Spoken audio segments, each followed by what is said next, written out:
Joshua Valienté, you're 67, mate, but you still got the skills. You're still a Chuck Norris for the long earth.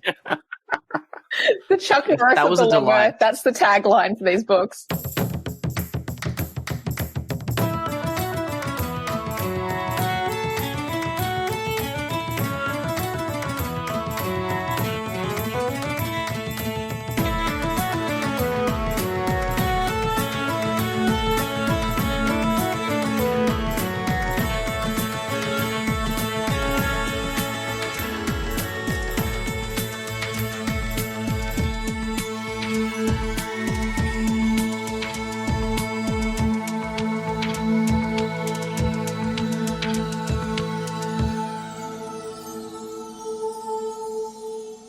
Hi, I'm Elizabeth Flux. I'm Ben McKenzie. Welcome to Pratchett, the monthly Terry Pratchett Book Club podcast.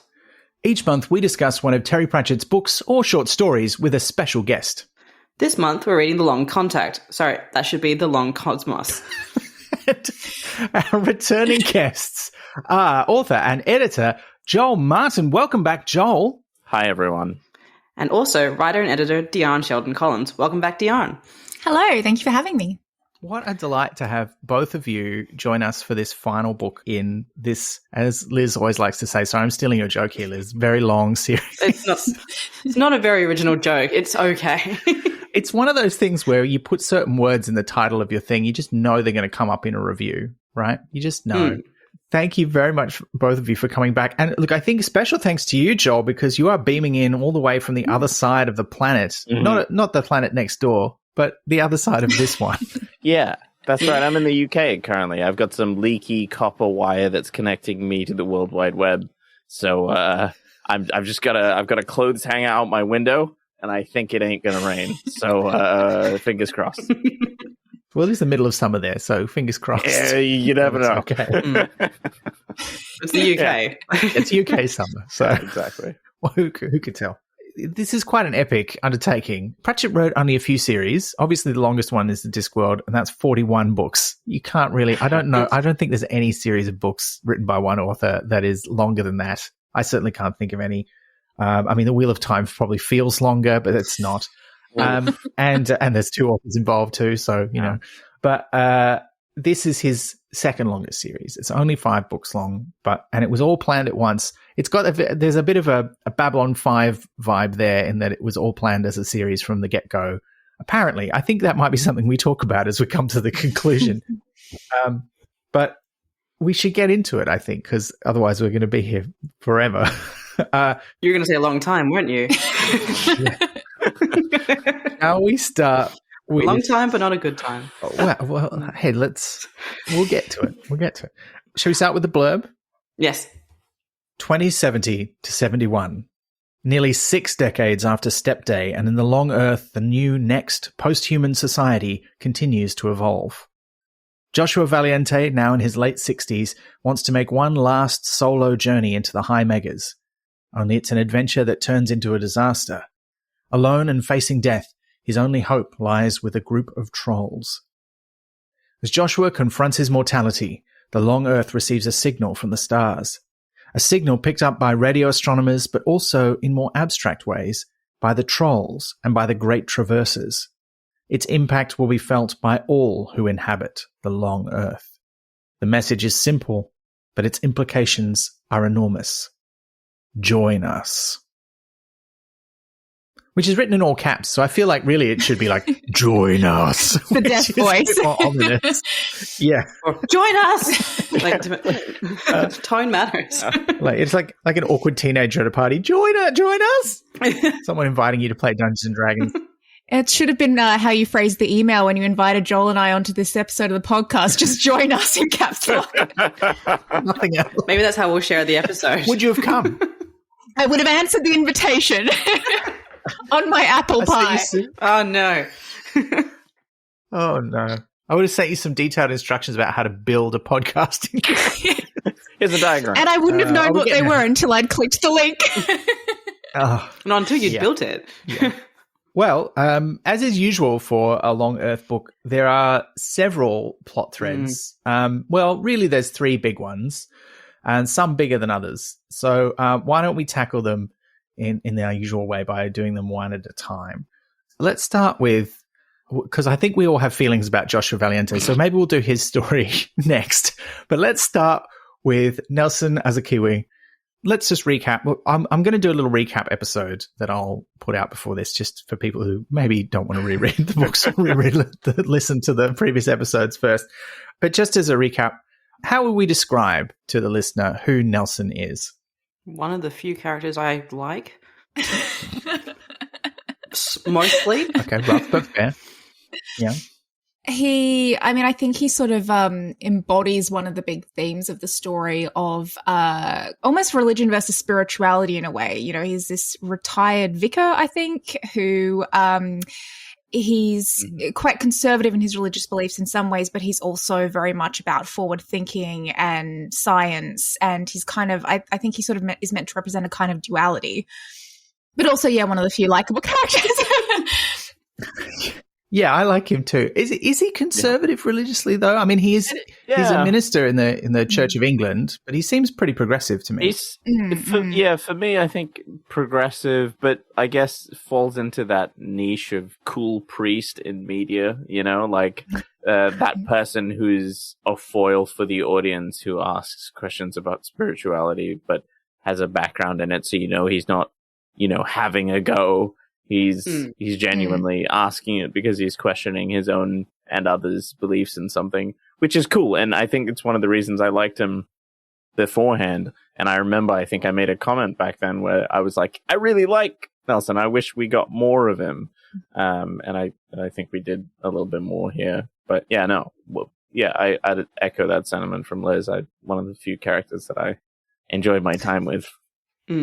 And I agree with Joel as well. I suppose conservative wasn't the right word. I suppose more old world is what I was thinking. Like in some ways he represents kind of an old world take on religion as well as being progressive. Yeah. And he's also like got a technology background as well. Did he come from he moved into the religious field from being a tech guy, and then he's got this network of, I forgot what they're called because there's a million people in this book, but they also Quizmasters. Yeah. Terrible name, but it works though. Yeah. And we did get to see more of him in this book, which was nice. Like he gets his own thread and quite a positive one. And we were right about him having a kid. We knew it. We called it from book 2. Like no one was surprised except Nelson when that one came about. Yeah. We always knew it wasn't just a day trip on a sex barge, as you put it, Liz. It was how it was written.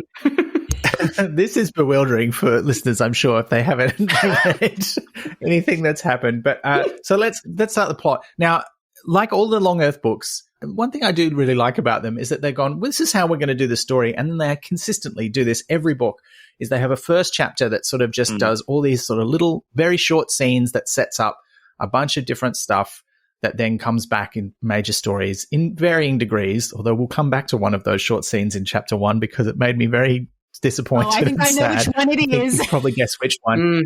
But the part that Nelson has in this first chapter is that the invitation has come into Earth as described in the blurb. It's this signal that's picked up by radio telescopes in the Gap, which is the far off place in the high megas where there is no Earth. So it's used for space exploration. It's picked up in various other places by various people in that first chapter. And Nelson knows about it. He's heard about it because for a short period, it's big news. Hey, we think we've received a signal from aliens, and then nothing really comes of it. So it sort of vanishes from the news. And Nelson is thinking about this, and he's talking to the Quizmasters about it when he gets a voicemail, effectively, from some version of Lobsang. Now, we know one version of Lobsang died in the previous book, but Lobsang lives on, of course, because there are copies of him everywhere, and one of them has left him a voicemail dropping the info that he has a grandson. It also skips the son part, and they reveal that later as though, how would you have a grandson if you didn't have a child in between? But sure. Yeah, it's very much, here's your grandson, and then he gets there, and it's like, by the way, here's your son, his name is Sam. Oh, hey Sam. Yeah. Not plot relevant. No. Yeah. Well, kind of, yeah. Well, I mean, neither of them are really plot relevant other than here's a sentimental attachment to put on this island to make Nelson want to do something later in the plot. Give him a reason. Yeah, it's a save the cat kind of deal, isn't it? And there's this is not the first or last time that this series has done this, but also, obviously, his grandson also has a mother who is mentioned about 3 times, has one nice moment near the end, and that's about it. At least she's not dead like every other woman in this book, pretty much. Yeah. Oh, boy, we're going to get to that. Oh, boy. Like, his grandmother is at 47, but, like, that's fine. Because they have a philosophy about that. Nervous laughter. But, yeah, I've just got some issues. But I like the book. But can I just quickly say, though, about the grandson? I feel like perhaps they went for the grandson as the first mention rather than the son, because there was a whole theme of the children are the thing that I'm trying not to say the next, because that's a specific thing, but there was a focus on the next generation in a way that I don't think there was in previous books. So I think that's why they skipped straight to the youngest one in his line rather than talking about his son, because for those themes he's almost irrelevant. Yeah, I agree. I think there was very much, the generational gap and the progress of the next generation, next in a lowercase n kind of way as opposed to the next, has been a theme throughout these books. And I think as the protagonists of the earlier books got older and started thinking about their own mortality and growing their own families, you see it with Joshua as well. But I think Nelson's situation with his grandson is paralleled a bit with the way Joshua's story finishes off in this book. Like, I think there's definitely this theme of, as we kind of cross into this new frontier of the things they discover in this book and the new areas of the galaxy they approach, it's passing over the torch to the youngest generation. Yeah, I think that's true. And it's interesting too that Nelson's story has very little sort of preamble. You know, like, he doesn't go on some grand adventure to get to his grandson. He only appears twice really in the book. Before that happens, he has that first scene in the first chapter where he gets the news from Lobsang, and then Agnes visits him a few chapters later, who is doing kind of a grand farewell tour. She's decided she's old enough. Her adopted son is grown up, and she's lived for more than 100 years in one way or another, and she's ready to die, effectively. So she's like, okay, I'm going to do it. I'm going to choose to do it. I'm ready, and I'm just going to let everyone know, right? So it's not a shock. And so Nelson is one of the friends that she visits to tell this. And she has also got a nugget of information for him, because she tripped some Easter egg in her systems that meant a little message from Lobsang popped up from the old Lobsang saying, hey, you know, Nelson's got a grandson. And guess what? His name is Troy. Like, and I'm like, why are you doing this? Like, just tell them. What a jerk. Like, imagine if one of your friends had something important to tell you about your life, and they like recorded a message about it, and then they hid it in your computer so that, you know, if one day you typed the word West while also having a browser tab open to Facebook, then it would pop up. You'd be, I mean, it's not an escape room. It's somebody's life. That's so fun. But that's, I think, a really good way of looking at how Lobsang treats the people around him. He basically views the universe as an escape room, and he's just setting up little traps and tricks for people. Like, it's all a bit of a game to him, I think. Like, he does have an emotional attachment to these people in his own way, but he's got a flair for the dramatic, and he does love to sort of show off that he's the smartest person in the room. He's got real tee-hee-hee energy with everything he does. Yeah. The other thing I think is that the time frame of this book is interesting too, because it's a little more than 10 years after the last one. And this is another feature of the series, is there's always a fairly significant time jump between books. But unlike in the previous ones, there's no big event that has happened in between. The big event happens right at the start of this one, which is the invitation, and the consequences of that don't, like, nothing happens with that until during the story. So it's a little bit different in that respect. So Nelson's life is pretty quiet at this stage. Like, there's no earth-shattering catastrophe that's happened in between books that has changed his way of life, except that he's kind of retired now and he's living on Earth West 3 near where he lived on the original Datum Earth, just chilling out. So he's got time. And then when Agnes visits him, he's at this resort called 2020 on Earth West 20,000, which it's indicated he didn't start, but he sort of at least had something to do with the idea of running these sort of wildlife tours into the empty worlds next door to see all these interesting creatures that look like prehistoric creatures from, you know, our Earth, because he was a paleontologist, right? So it makes sense when Agnes comes to visit him and they go on the little tour in the ship that he's named after Buckland, one of the early fossil hunters, which was a lovely little detail. There's a lot of nerd stuff in these books that I do really appreciate. Although in this one, there was a weird mix of stuff that was really explained where I was like, I'm pretty sure your audience knows who Buckland is. And then there were other things that were really subtle references that I'm like, I know that this is from something, but I have to look it up because I can't remember. And I'm like, oh, that's quite obscure. Like, I don't know if people are going to pick that up. Maybe it's like an Easter egg thing so that when you Google it and put it into your computer, a pop-up comes and says, you've got a grandson called Troy. Oh, my God.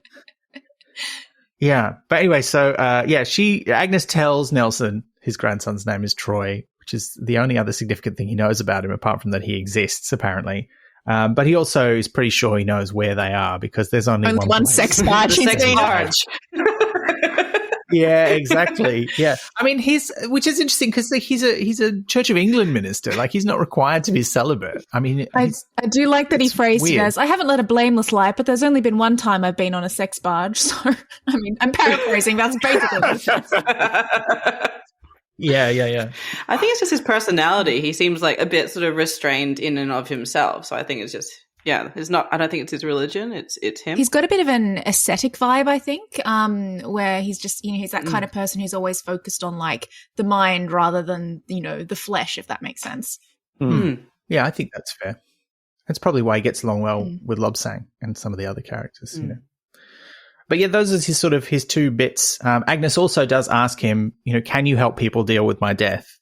Particularly Joshua, who she doesn't think is going to take it well because, because he's a big baby man. Mature.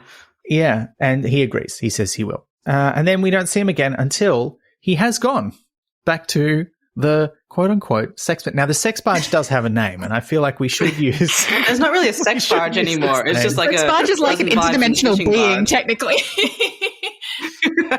Yeah. Because in case you don't remember, listener, the quote-unquote sex barge is one of the traverses, these giant, weird colony organisms that are the size of an island and which collect people. And again, I still feel like, particularly the way they're described in this book, I still feel like the one in the first book, first person singular, is so different to the others. It's a really weird introduction to what they're like because it's like this threat to all life. Yep. Whereas these ones, they're chill. Accepted to be benign. Yeah, and second person singular just sort of has a bunch of animals and people living on it, and it floats around near New Zealand and the earth that it lives on. And it just hangs out there. Doesn't go anywhere else. The mental image that I always have of the traverses is of, the original Avatar: The Last Airbender, the animation from the early 2000s. In season 3, there's this sequence where Aang goes on a bit of a spiritual journey on a giant lion turtle in the finale. And I always imagine the traverses as these giant lion turtles that are just like emerging from the water to like dispense spiritual wisdom and then go back on their way. It's not, I can't remember how big they're meant to be, but in this one it's cool because Nelson goes back there and meets his son, whose name is Sam. He gets a name. Nice. And learns that, yes, his fling on the island, which is upgraded to like full on love in this. So even though they spent, it's not, I don't quite know that it's said how long he spent there, but it certainly wasn't more than like a week. So it's pretty. He's been polishing it week. in his mind, probably though, for all of those years since.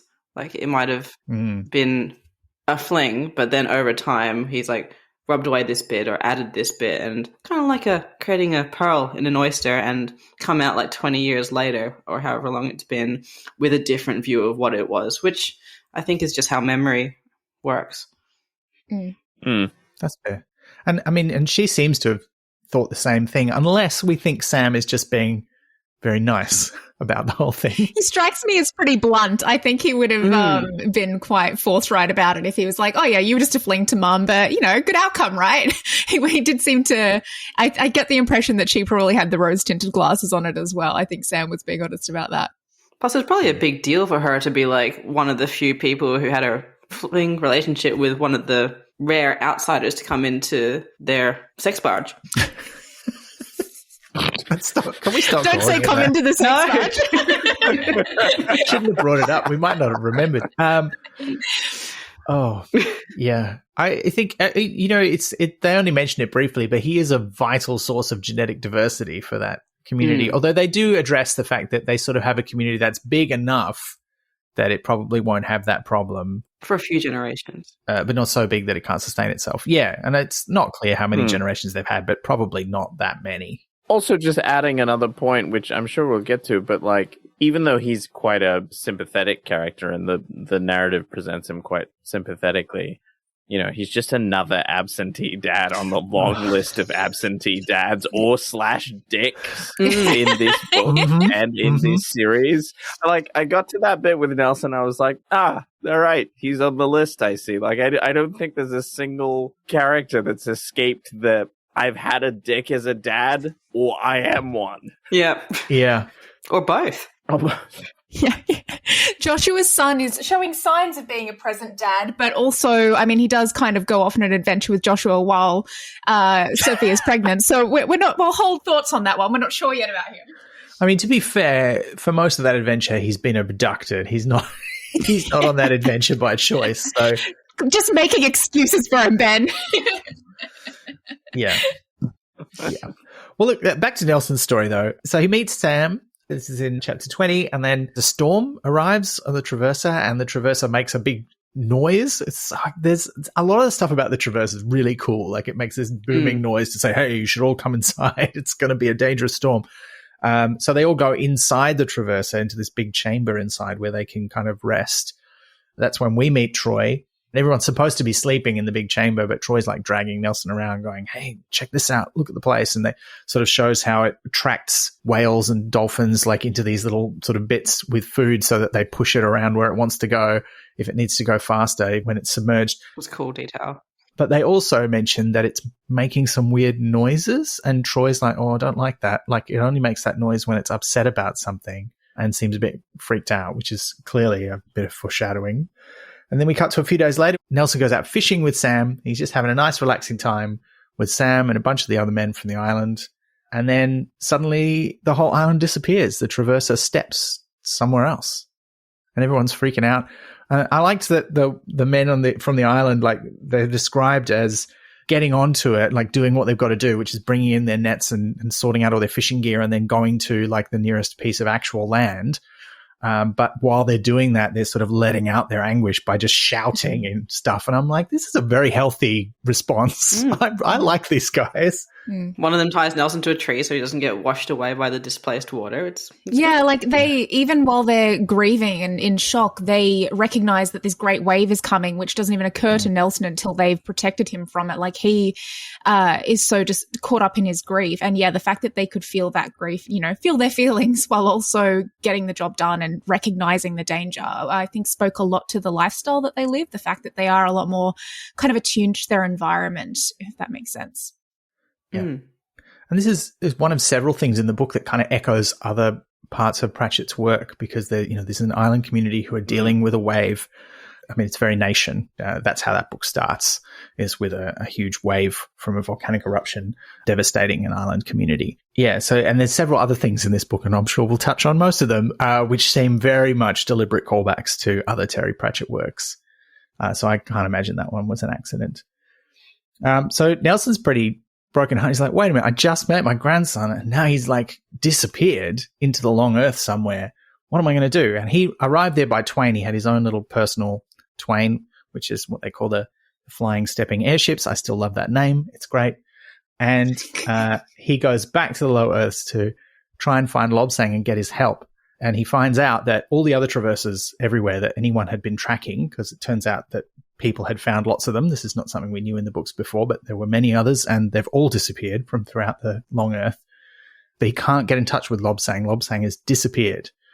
And it's only when he goes to Agnes's funeral and meets her son, her adoptive son, Ben, who's now 19 years old, that he gets an in, because Ben's like, oh, well, I helped Lobsang actually go into hiding. I know where he is and how to contact him. I can help you do that, which is when they enter the Matrix.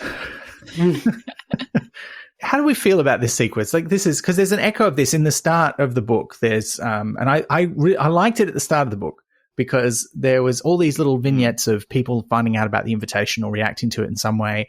And then there's one where there's like a young monk in a monastery in the Himalayas somewhere, and he's praying, and then he notices something, and he sort of looks up and he says, Joshua? And then he goes back to his praying, and he's called Lobsang. And I'm like, is Lobsang reincarnated as an actual person? Like, what's happening there? And what was really intriguing about that to me as well was the way that was introduced. All the other snippets would tell you sort of which Earth it was happening on or where exactly that was. And that one was literally just something like, and elsewhere, : It was the only one that didn't actually give you like a mapping point, which immediately made me go, where, like, are they outside of time? Are they outside of the current reality? Like, why is this the one place we're not getting a location? So it was interesting to get that payoff later on and be like, oh, they're, as you say, they're in the Matrix. Yeah. Did we enjoy the Matrix simulation of the Himalayan monastery in the mountains somewhere? I liked it in concept because it was nice to go somewhere else. Plus, I was extraordinarily bored just because of my personal taste, not because of how it was written, by all of the sequences where they're like, we're building a thing and here's like 20 pages of detail, which I know is like hard science fiction and part of the whole deal. So I just personally didn't like that. So it was nice to be like, hey, and now we're describing a thing and we're in the mind and this is good. And only 5% of people are based on real people. And that, there's a lot of interesting things in this section to think about beyond just this section in a way that I didn't get from the rest of the book, which still enjoyed, but it had interesting things to say about the concept of reincarnation, because the way that the Lobsang character is in there, it is like the real world, but not. And he's not aware of who he is until he gets that triggered in him by, like, it's kind of like his own Easter egging himself. So like he immediately knows when he needs to that he's been here before. But yeah, I think the stuff about the mind and about human nature in this section was interesting. And I also liked the small world building of this separate world to everything else that's going on. This expensive simulation that's costing a lot of money for Lobsang that is populated with some real people, but who've chosen to appear in a different way to how they actually would in real life. And then 95% of just avatars. That was a lot of words. No, I agree with Liz. And also I think that it was a really interesting reminder of, kind of ironically, given that they're in a simulation, but it was an interesting reminder of Lobsang's humanity. The fact that one of his defining things is his belief that he is this reincarnated soul of a Tibetan motorcycle repairman. The fact that that's what he goes back to every time he kind of needs a reminder of who he is. Even the fact that within this simulated world, when he's like living this life as a teenager, they kind of see him from a distance being like bossy during a football game, and they're like, there's Lobsang. Like he's still himself even within it. And I think it's his way of reminding himself that he isn't just a simulation himself. He has this humanity to him that he needs constant reminders of. I think it's reflective of what you said as well, Liz, when you mentioned that, like some of the dense science fiction elements in the book. I think it's someone who loves science fiction found them incredibly boring as well. But I think it's mostly because they present it in a way that feels like you're delivering facts to an audience rather than making them nested in a story that you're really interested in. And then here's this stuff that's also part of the thing that you're interested in. And I think this scene is one of the few ones that does that, of being like, let's talk about this. Let's talk about reincarnation or existentialism, but not talk about it. Let's just present that as a thing that's happening. And that's great. And I love this scene because it's doing that sort of subtle background storytelling about something without having to grab the head of your reader and be like, now look at this. I'm going to talk about this for a moment. My name is Michael Crichton and I have things to say, Yeah. Yeah, that's very much the vibe of a lot of the book. There's a lot of telling rather than showing. And so those moments when they show really do shine all the more, I think, because so much of the book is just, here's 3 pages of exposition about what happens. Even Nelson finding, like kind of losing his grandson and then going back to his world and figuring out what to do next is just like a 3-chapter summary. Like there's not, I don't even know if there's any dialogue in that chapter. It's just like, then Nelson went here and did this and spoke to these people and then this happened and now here we are at point B from point A. I was like, wow, you kind of really skipped over the emotional arc there. And it also doesn't count as weaving it into the story if you're just grabbing your characters and going, and now we're going on a tour of the technical things and everyone's going to explain their section to you in technical terms. I'm like, that's not story. That's just like exposition told like, ooh. Yeah. There's I said earlier, there's this sort of weird all or nothing approach with the cultural references. I feel like there's a bit of that with the continuity as well. Like some of the stuff that we know from previous books is kind of glossed over and, you don't really know what it is and you probably don't need to. And other stuff, they do really seem to go out of their way, sometimes quite smoothly, to explain something from a previous book. And other times it feels like, why are you telling that person this? Like, there are a few like really explanatory moments where you're like, but this scene, I agree, not one of them. And I'm also really interested to know how people feel about Lobsang's response, because the young boy Lobsang, when he sees Ben, his adopted son who's grown up, and he sees Nelson, whose avatars have come into his virtual environment, and he recognizes them and he realizes that means he has to leave. He's distraught. He is upset. Like, he starts crying and he's like, I can't believe this is happening.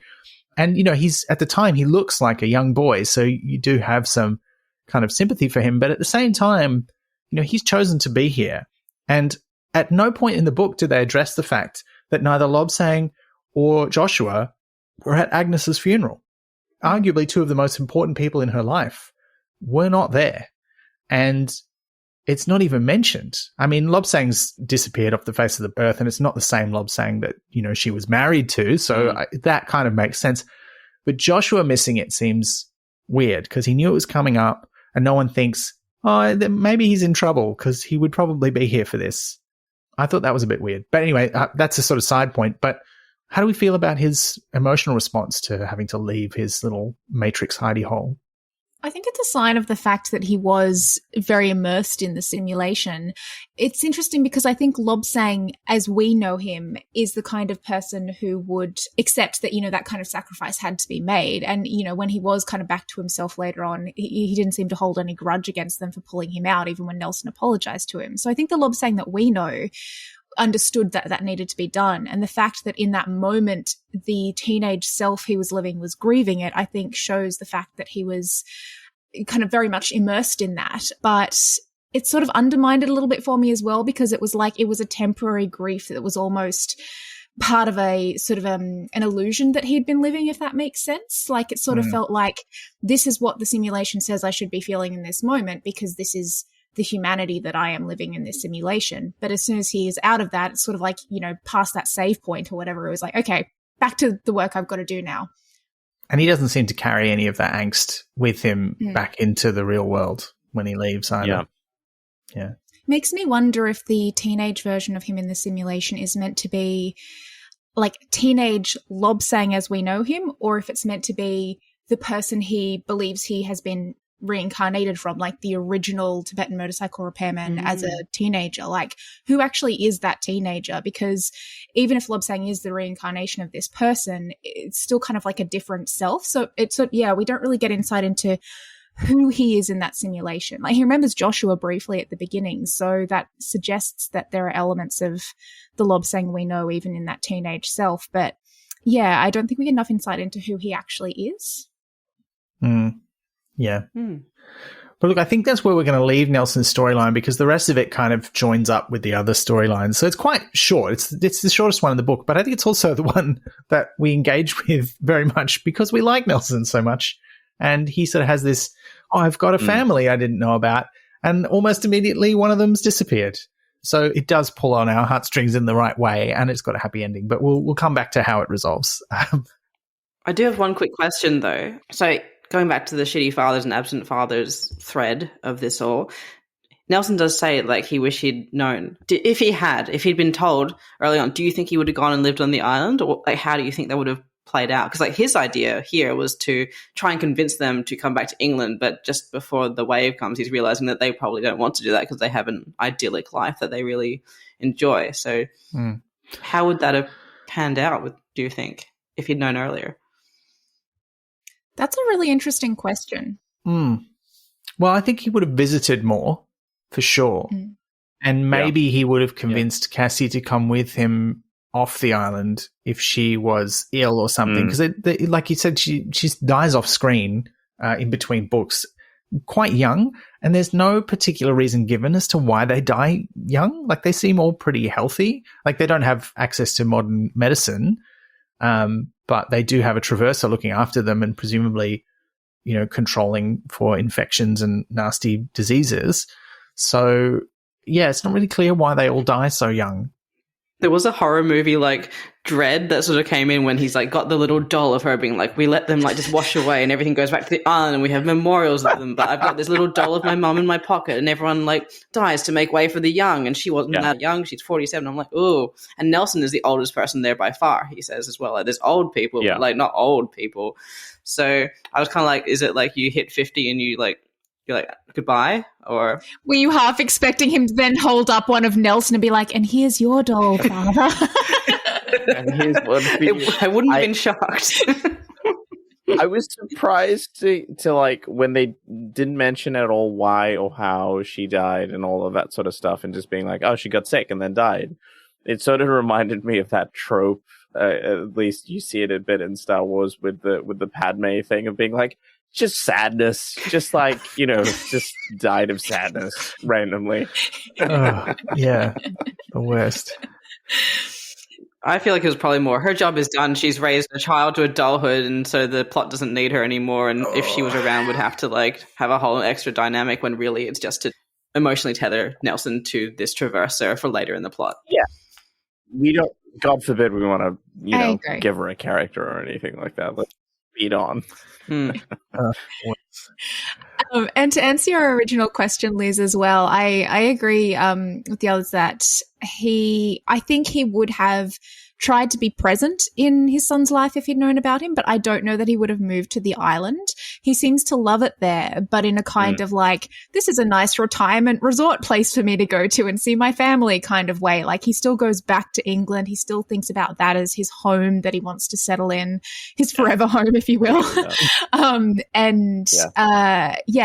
you said, there was that mention that if anything, he would want them to come to him, not him to go to them permanently. So I think he probably would have been maybe more present than some of the other absent fathers in this story, but it might almost have been a Joshua type of parallel where he was kind of coming and going because he couldn't really be a part of their day-to-day lives.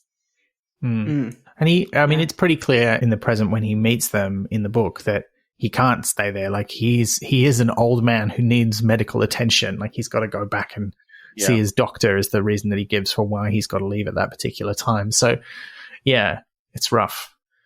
But not maybe as rough as the next storyline. Oh, sorry, Joel, you were going to say something. Yeah, no, I was just echoing both your thoughts, Deanne, and also Liz. I think sense of place is a big thing in this book. I mean, it's the entire premise of the series, but it's a good question, I think, because of that, of, where does one draw a permanent line of having a home when home can be literally anywhere? For a series that is the question that could almost be the crux of the series. It is dwelt on very, very little sometimes. Like sometimes the after effects of moving are dealt with a lot of like, oh, how this affects society. But often we don't see that effect on people, like the individual, would they want to leave? Like the home is that weird ephemeral goo. So what does that mean? So yeah, I guess that would be a question I would have liked as well, maybe even in the book. And there's this sort of background that since the Long Earth has opened, humankind has sort of stopped congregating in big places. Like there's a comment later in the book that Valhalla has got, it's a bit like many cities in the pandemic. Like there's all these shut shops and people leaving, and it doesn't have that critical mass of people anymore. And then there's also the discussion of Rod's lifestyle, where he lives as a coma or some sort of weird modern version of a coma in this book, and he has an extended marriage, and there's 40 people in it. And there's all these kids, and you're like, okay, this is weird, but we don't really go into a lot of detail about what that says about humans and whether that really is true. And I was sort of reading the book going, wow, I used to think maybe there's a place for me in the Long Earth world, but in this book, I'm like, I don't think there is anymore. Like all the things that I'm good at and that I want to do rely on people, being able to be communicated with, which means either there's mass communication technology, which doesn't work all across the Long Earth, which is also sort of a background theme in this book, or they congregate in large numbers in places, and neither of those things are true anymore. So I'm like, I guess I'm shit out of luck. Yeah. They don't need teachers. They don't need actors. They don't need, right? What do they need? I don't know. Yeah. You'll be living on datum Earth as it recovers, because it's kind of like the old school world now. And what you were saying before, Joel, as well about the theme of home, I think is really interesting. And I would agree, actually. I think that is a big question at the crux of this series. And it reminded me of this quote that I found interesting towards the end of this book, where one of the trolls, I think it's Sancho, says home. And it goes, Joshua thought he saw what the troll meant. Home, not the place you were born into, but the place that gathered you in. That was what this skein of lobsangs was, like the home with a capital H on Allied Drive. And I think that idea of home sort of with a capital H, like the home that Joshua grew up in with the nuns as this kind of like community center versus, you know, home with a lowercase h, like that concept of like hearth and the place you come back to.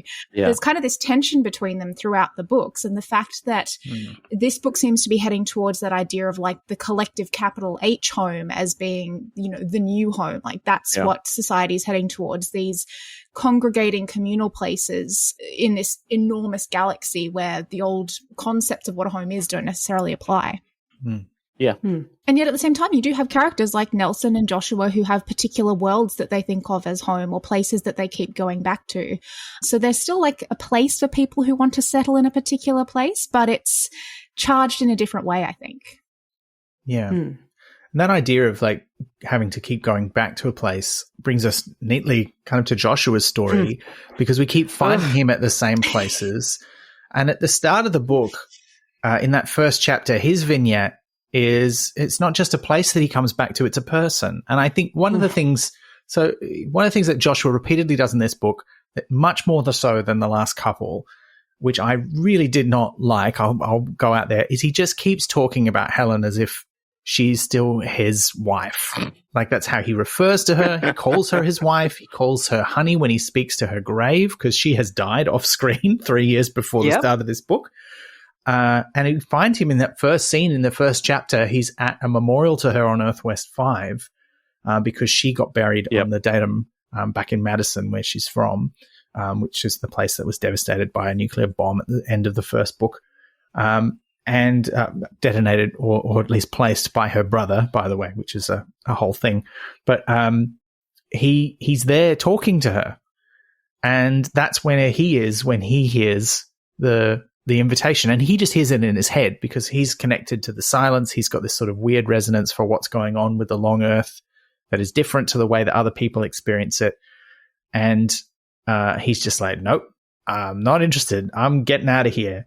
And he gets angry. He's like, no, I'm busy being sad and annoying. I'm not getting involved in any adventures. He's a little bit Rincewindy in some ways, but much more annoying and angry. And he's like, I'm getting out of here. And that's sort of what drives him to decide I'm going out on one of my jaunts. And this is probably his last jaunt, certainly the last one that he has in the books, because there's no more books after this where he's going to go off on this, quote unquote sabbatical where he just goes off into the high megas and lives by himself for a while, which is very similar to the character from the original short story that inspired these books. I'm going to jump forward a little bit and say the thing that I really enjoyed about him humping off to do an unpredictable trip into somewhere in the wilderness was that actually it's not unpredictable at all. It turns out his friend from school actually has pretty much a spreadsheet being like, well, when Joshua flounces, this is the place he likes to flounce to. This is usually how long he flounces for. So he's not as mysterious and away as he thinks he is. Which is great because he's an annoying character. Yeah, that was amazing. I also love how amazed he was by that. Like he thinks he's this like Robinson Crusoe, unpredictable character, Lone Ranger or whatever. And then his son turns up and is like, your friend literally has a spreadsheet on how predictable you've been over the last decades. And Joshua's like, he what? Excuse me? Yeah. How dare. That was great. But look, before that happens, he's actually visiting that same friend, Bill, in hell knows where, one of the places where he had lived previously with Helen. And he is visited by a few people, all of whom, including Bill, tell him this is a stupid idea. You're in your 60s now. You're an old man. You should not go off millions of steps away from everyone else by yourself. This is a dumb idea. Bill tells him this. Rod turns up only because he has to sort out some stuff with the will in case he dies. Rod is still, his son is still like, I don't want anything to do with you. You're a jerk. And he's very aggressive about it, but I'm also like, yeah, fair enough. And we also won't mention your mother at all because she's an irrelevant thing except for something to sort of make Joshua seem like he has an emotion from time to time, being like, I'm sad my wife who I ignored and left, like my teenage wife that I'm just like, it was terrible to. I'm now grieving her now she's gone and was married to someone else for much longer than she was married to me. But sure. Yeah. So I'm going to just inject a bit of that negativity from time to time. I thought Joshua's relationship to Helen in this was basically, it wasn't that it was an imaginary relationship because they did, they were married, but I felt like it was almost more convenient for him now, as morbid and horrible as that sounds, but he could love the idea of her rather than make the effort with the reality of her. Like he was closer to her in memoriam than he was when she was actually there and he could visit her and he could make the effort in his marriage. And that I think is the thing that's grating, like not the fact that he's grieving her, but the fact that he had so many opportunities to try and fix things with her when she was alive. And it's only now when she's not actually there to like push back or call him out on things or, to be, the reality of who she was with, imperfections as well as the stuff he's putting up on a pedestal. That's when he's like making the effort to, visit her grave and go see her and think about her and, try to reconnect with his family. Like it just felt a bit hypocritical because he had chances to do this when she was alive. He had decades when he could have done this. It's not like she was only there for a brief part of his life. Yeah. Yeah, and like the fact that he was toting around her childhood diary was also like, it was grating in the same for the reasons that you outlined, Dion, but it was also sad as a reader because it was her starting from the age of 11 and you see the person that she was and the things that were taken from her by like, she liked living on the datum. Her father and her mother decided to take them off on this trip. Like, not great parents either. They like from the backstory where they left the son behind because they wanted to traipse off and that sort of radicalized him. But she like missed her friends. She missed being online. She missed being a cheerleader. They threw that in there as well. But it also ties in with how she basically had a sad life after that. Like as a teenager, basically, we talked about this a few episodes ago. She was married off to Joshua by choice, but also like he was much older as well. So there was a bit of a skew of power imbalance there. She had a sad marriage with him. Her relationship with her son has broken down. She had a second marriage because she's like, well, I got to be married to someone. Like it wasn't a great love affair. And then she dies off screen before this book. And now she's like canonized by Joshua into this thing that she never actually was. Yeah. And then he goes on all these like odysseys to go like honor her in some way. And then you finally get to her grave. And I was like, got a photo. I'm trying to see what it says in between pictures of my cats. But basically it just talks about Helen. She was a mother, she was a wife, she was another wife, and she's dead. That's like what it says on her grave, which is just so grim. And her life, like post Joshua, is hardly acknowledged at all.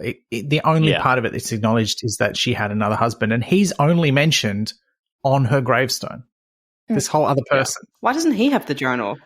Who is also presumably dead. Yeah.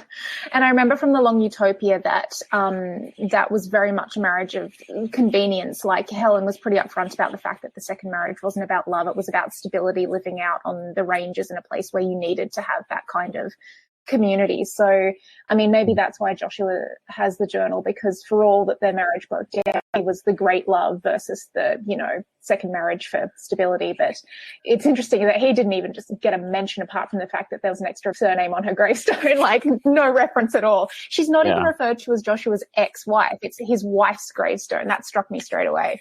Like in his head, they're still married. I think one of the things that strikes me with Joshua and his relationship to her is, and this is a tough one because it's sort of you're imparting what you believe to be the narrative choice of what the story is telling you about that character versus what you feel about that character, right? So for me, I hate Joshua, but I wonder if that's less to do with the story telling me to hate him and hating him because that's the story that he's currently on, right? If that makes sense. Like, for instance, I don't think the story wants you to hate Joshua. Like, I think that the story wants you to like him. He's meant to be this troubled, stepping. He's got all of these challenges in his life, and he's set up as a character that you can barrack for, but he consistently makes decisions that I think the narrative does not acknowledge to be bad decisions for the people around him. In fact, almost always bad decisions, specifically for people that he should or could care for, and then presents that as some form of heroism. So I think that disconnect between, this scene at the grave of being like, oh, and now he's sad, because he's a good guy. Like, and I really and I think that that's kind of the issue as well. I agree. And it's really interesting what you say as well, Joel, about hating him, but probably not being invited to hate him by the authors, because I do, I can definitely criticize a lot of Joshua's choices, but I do tend to give him the benefit of the doubt a bit. Like, I don't hate him. I quite like him. I don't know if he's like my favorite character in the book or anything. He's certainly flawed, but my favorite parts of this book were actually him going off on his latest sabbatical and the bit with the big trees. I thought that was really interesting, and I enjoyed that journey, even if I could sort of objectively take a look back and go, a lot of this seems like a belated midlife crisis. It's a bit self-indulgent of you, Joshua, but also I'm here for it because it was representing the stuff that I most liked about this series, which is like the world hopping and the exploration and stuff. So that was kind of the emotional anchor for a part of the story that I really liked. But yeah, it is funny because I think sometimes I do go a little easy on Joshua because I'm like, well, he's had a hard life, he's aging, he's looking back on a lot of his choices and regretting things. Even the stuff with Helen, you can interpret it in a few different ways. It can be what we've said, which is, just him being self-indulgent and not fair on her. Or it could be him genuinely looking back and regretting life choices he made. But then he still doesn't necessarily seem to have learned from all of those choices. So, he's a complex character, but I can definitely see why you would dislike him. But it's funny that I don't dislike him as much as I could, I think. I agree that the plot doesn't, it's a great way to put it. We're not invited to hate him. And I don't hate Joshua as a character. I actively dislike him most of the time. I do find myself pulled towards sympathy at certain moments, but then I try to actively resist that because I'm like, he's not a good guy. Like, I also get like he had a hard life. He's from this really gross lineage that he has no control over as well. And he has had a lot of rough knocks, but he has been presented with opportunities by the narrative again and again and again to do better. And I can absolutely see why he'd be a cantankerous old man who wants to go off. Well, no, he's not that old actually, but like to go off by himself in an ill-advised mission. I'm like, I can get that. That's just like pride. Like it's the sort of thing that makes you do chores you shouldn't do after a certain age and that kind of thing. Like that's very human. But even in this storyline, I feel like he makes choices that are terrible for the, like he's very far from a utilitarian, but he makes a lot of choices that are not for the good of even like a few people around him. It's very self-centered. So let's sort of recap where he goes. Like, so he goes off onto sabbatical. He goes up a tree. He's like, okay, I'm going to get the lay of the land. I'm going to put some traps out.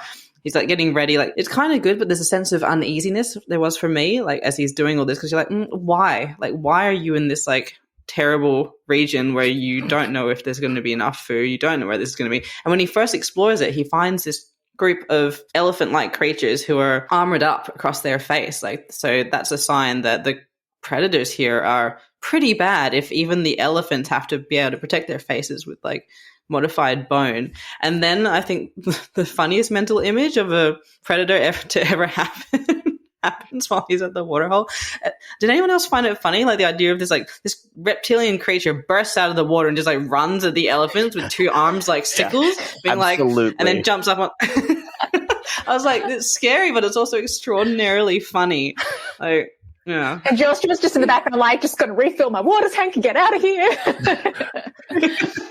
While they're having this like huge battle, but like it's a very funny image. Like a guy just like running up with hook hands. Basically. I did not think about this way at the time, but as you describe it now, Liz, I'm thinking about it in terms of like the cartoons they use to display certain abilities and monsters in the Fallout video games. With the little Vault Boy is like filling his canteen while a massive monster with like swords for hands attacks some other mutated creatures.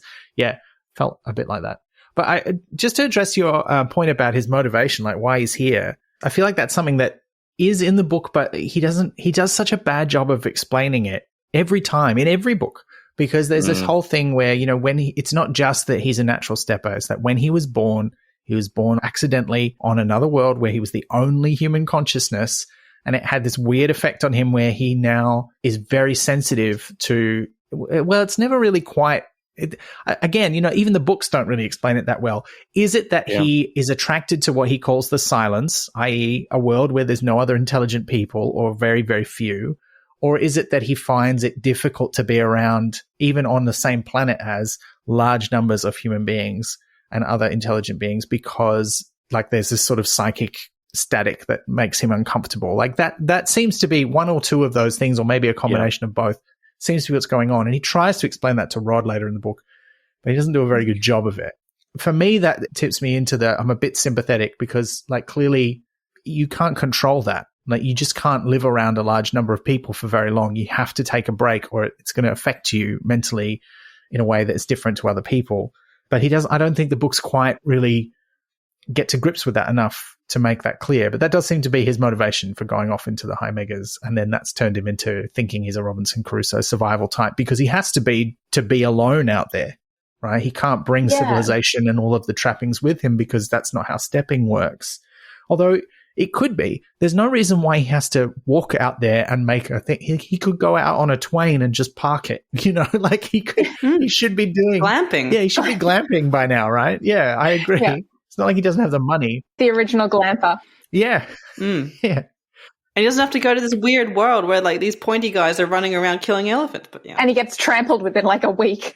I found that quote you were talking about, Ben, because I found that really interesting too, because it's kind of the only time in the series I can really remember Joshua just actually sitting down and trying to explain why he keeps abandoning his family. And he says, son, you could criticize me for my sabbaticals, for running away from my family as your mother came to see it, which is a bit passive aggressive, but anyway. I was born in the long earth, in an empty world, except it wasn't empty, not for me. I grew up hearing it when I started to step for myself. The silence, I called it, the song of the long earth itself, the song behind all the songs, the song behind the call of the birds and the rush of the wind. And in a way, when I was out on sabbatical, that was what I was looking for the whole time. And Rod says, Dad, I don't think I ever heard you say so many words altogether before. I do try to understand, we all did, including Mum. And so I know that we've talked about how Joshua's a bit self-indulgent, and I can see how that's kind of a bit of a paltry apology for, years of being absent. But I did actually find that moment very heartwarming, because he's finally taken the time to actually say to his son, I wasn't just doing this because I didn't love you or I didn't like being with you and the rest of the family. Like, it's genuinely hard for me to be in certain worlds in certain ways. And I have to do this for my own mental health. And Rod was like, okay, I can see you're trying to communicate this to me in a way you've not done before. And they had that moment of connection, which I found quite nice. That is disappointing that, they're imagining a future, 50 years from now, where there's all these alternate ways of living and human society and culture has moved on and changed in so many ways. But toxic masculinity still prevents Joshua Valienté from talking about his bloody feelings. Just do it, buddy. Just say what you mean. He got there in the end, though. That scene at the start where he and Rod have their confrontation, I found really interesting as well. To be honest, I thought we weren't going to see Rod again after that scene, because the pattern in the previous books has been like Joshua has a confrontation with his family at the start and then buggers off, and we don't see the rest of them for the rest of the book. Maybe a cameo at the end of the book. So I was really surprised when Rod turned up and there was actually kind of like an arc of them reconciling. But I thought that confrontation was really interesting, because it kind of represented sort of this like generational tension that you see even today, where you've got like the younger generation living a lifestyle that the older generation doesn't understand, and both of them kind of coming into it a bit aggressive. Joshua being a bit patronizing, like, oh, you're just living this weird lifestyle and you kids these days think you know everything.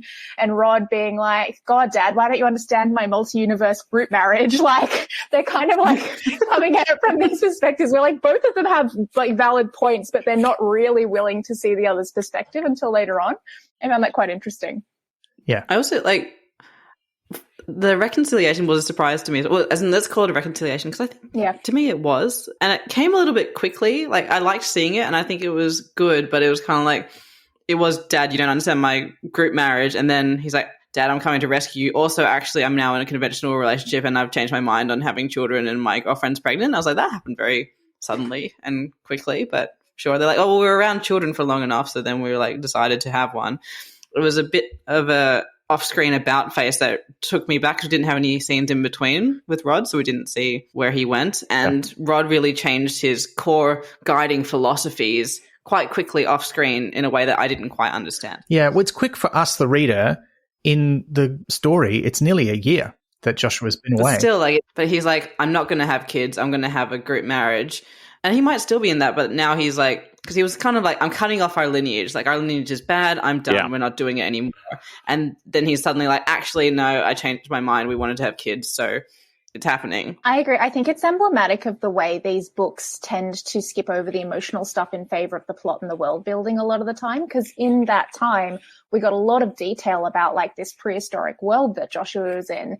And off screen, it would make sense that a lot of emotional stuff was happening for Rod off screen. But as you say, we kind of just see it where he's jumped from you're never meeting Sophia and you never have and you never will to I want you to meet her because we're about to have a baby. Like, it did seem like a jump for us. And I think that's something you see a lot throughout these books. There is the implication of a lot of emotional stuff happening for these characters off screen, but that's rarely the focus of the story. They're usually more interested in the kind of like intellectual stuff that's going on, which means you do often get characters just turning up and seeming completely out of character because they've had an understandable emotional arc, but it's happened completely off the page.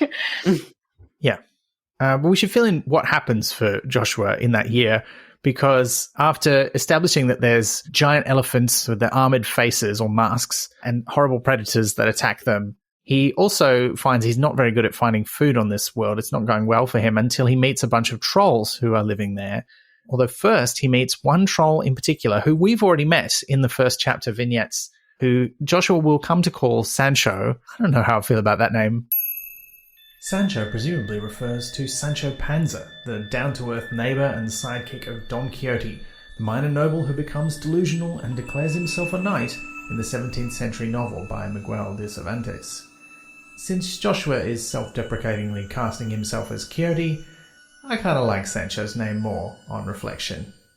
He's an older troll who's not part of this family but has sort of joined them on this world and the band of worlds next door. And he sort of shows Joshua how to hunt the creatures that live underground. You sort of crack open their burrows and get them out. And so he's sort of having this better time of it until, yes, he gets surprised by and trampled by one of these elephants that breaks his leg. And his only plan really is, because he can't get back to his survival gear, is to call out for help from Sancho, who does find him and bring him to the other trolls and collect up his gear. And they seem to be either on that same world or one of the ones next door that has the same kind of animals on it. It's never quite clear. It's always a problem with these books. You can't be 100% sure sometimes what world they're on, but he's stuck there. He can't get away. He can't contact anyone. He can't really move anywhere. Like, he could step, but it's a lot of steps to take when he can only really lie on the ground because his leg's broken. But the trolls kind of help him recover a certain amount.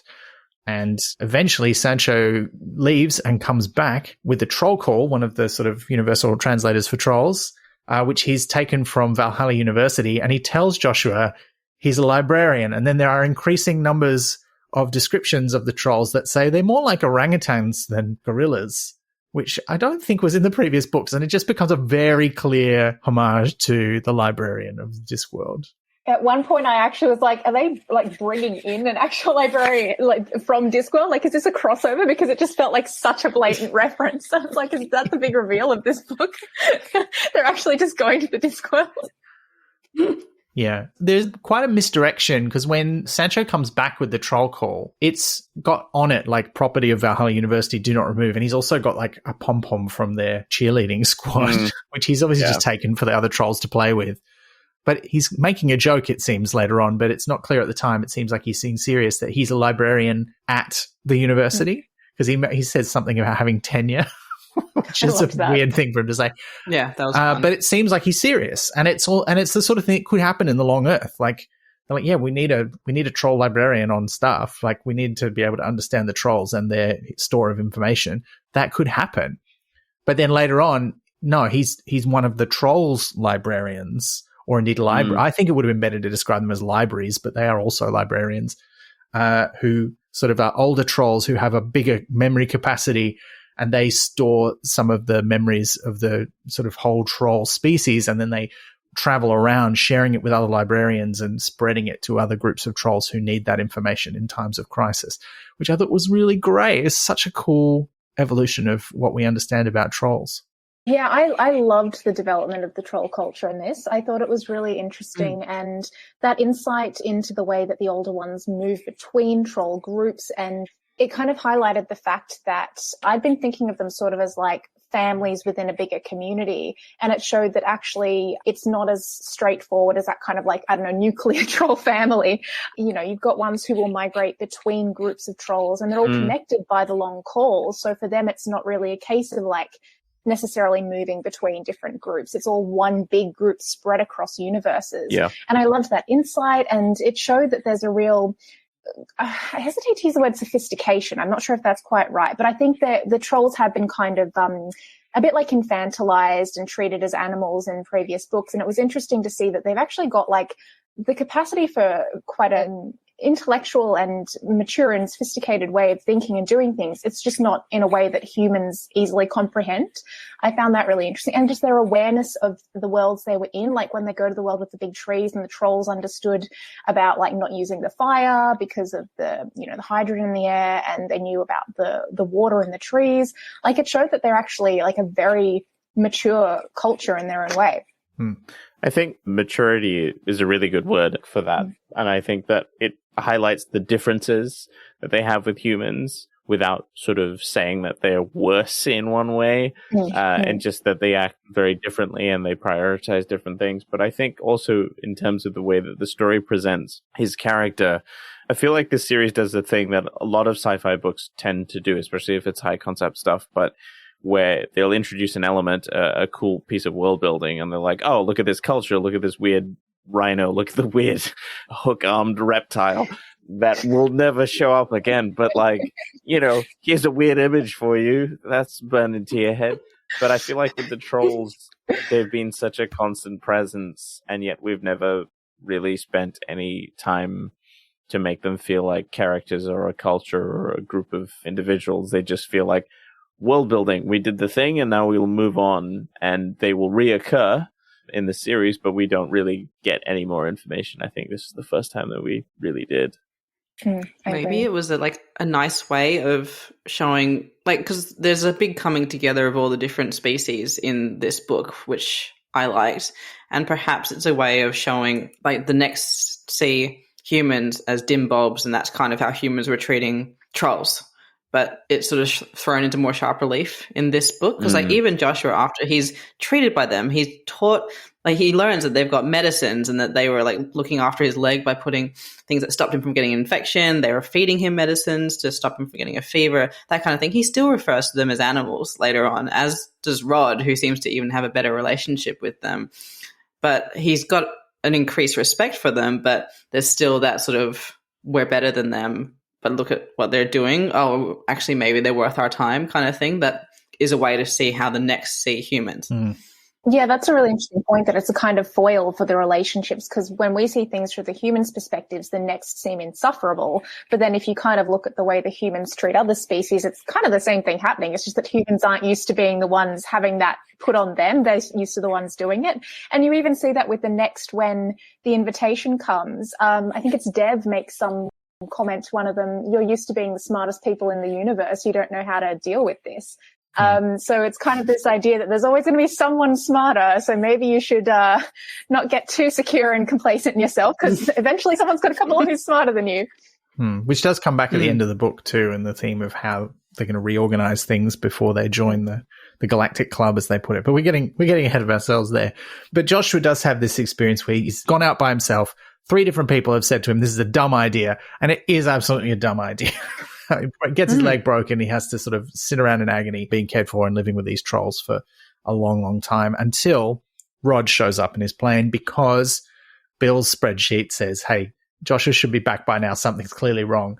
Do you want to go and find your dad? And he's like, yeah. And I think the fact that he has actually said, I'll go and do it, when it could have been a lot of other, I mean, well, maybe not a lot of other people. How many friends does Joshua have? Everybody he knows is dead, apparently.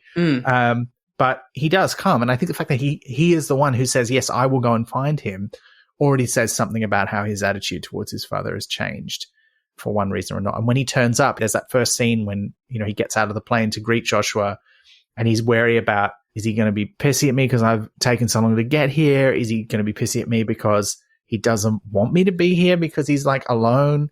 And Joshua's neither of those things. He's actually like, I'm so glad you're here. And like his attitude has changed as well. It's just, he's so grateful that all of his like resentment and anger and everything else is just like he's been living without human contact for long enough. He's none of that matters. Like, you're my son. Thank you for coming. I need you. And it is quite nice.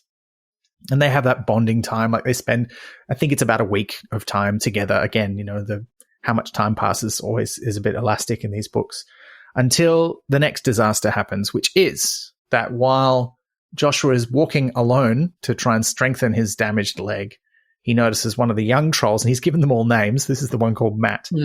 He calls them what do they call them? Matt, Liz, Sally. There's a Sally, Sally, which is confusing. Yeah, don't do that. There's enough reused names in this series as it is. At least he didn't call one of them Ben. We didn't need another Ben. Yeah. Oh my God. He notices that young Matt is separated from the other trolls, has gone too far away, because he can hear a troll song, but it's not a real troll song. It's a humanoid that has evolved to be a predator of trolls. And one of the things it does is mimic their song just well enough that a young troll would be lured away thinking it was safe. And this thing comes out of the water. And it's such a weird description, because they describe it as a humanoid, and it can step. So it's clearly like from the lineage of, intelligent creatures on Earth, but it's got sort of a combination of mammal-like and reptilian features, because they kind of describe its face as like having a big like crocodile maw, and it's really, really big. Like I don't know that they give a really accurate description of how big it is, but they describe it's huge. And Joshua's like, no, get away from not my son.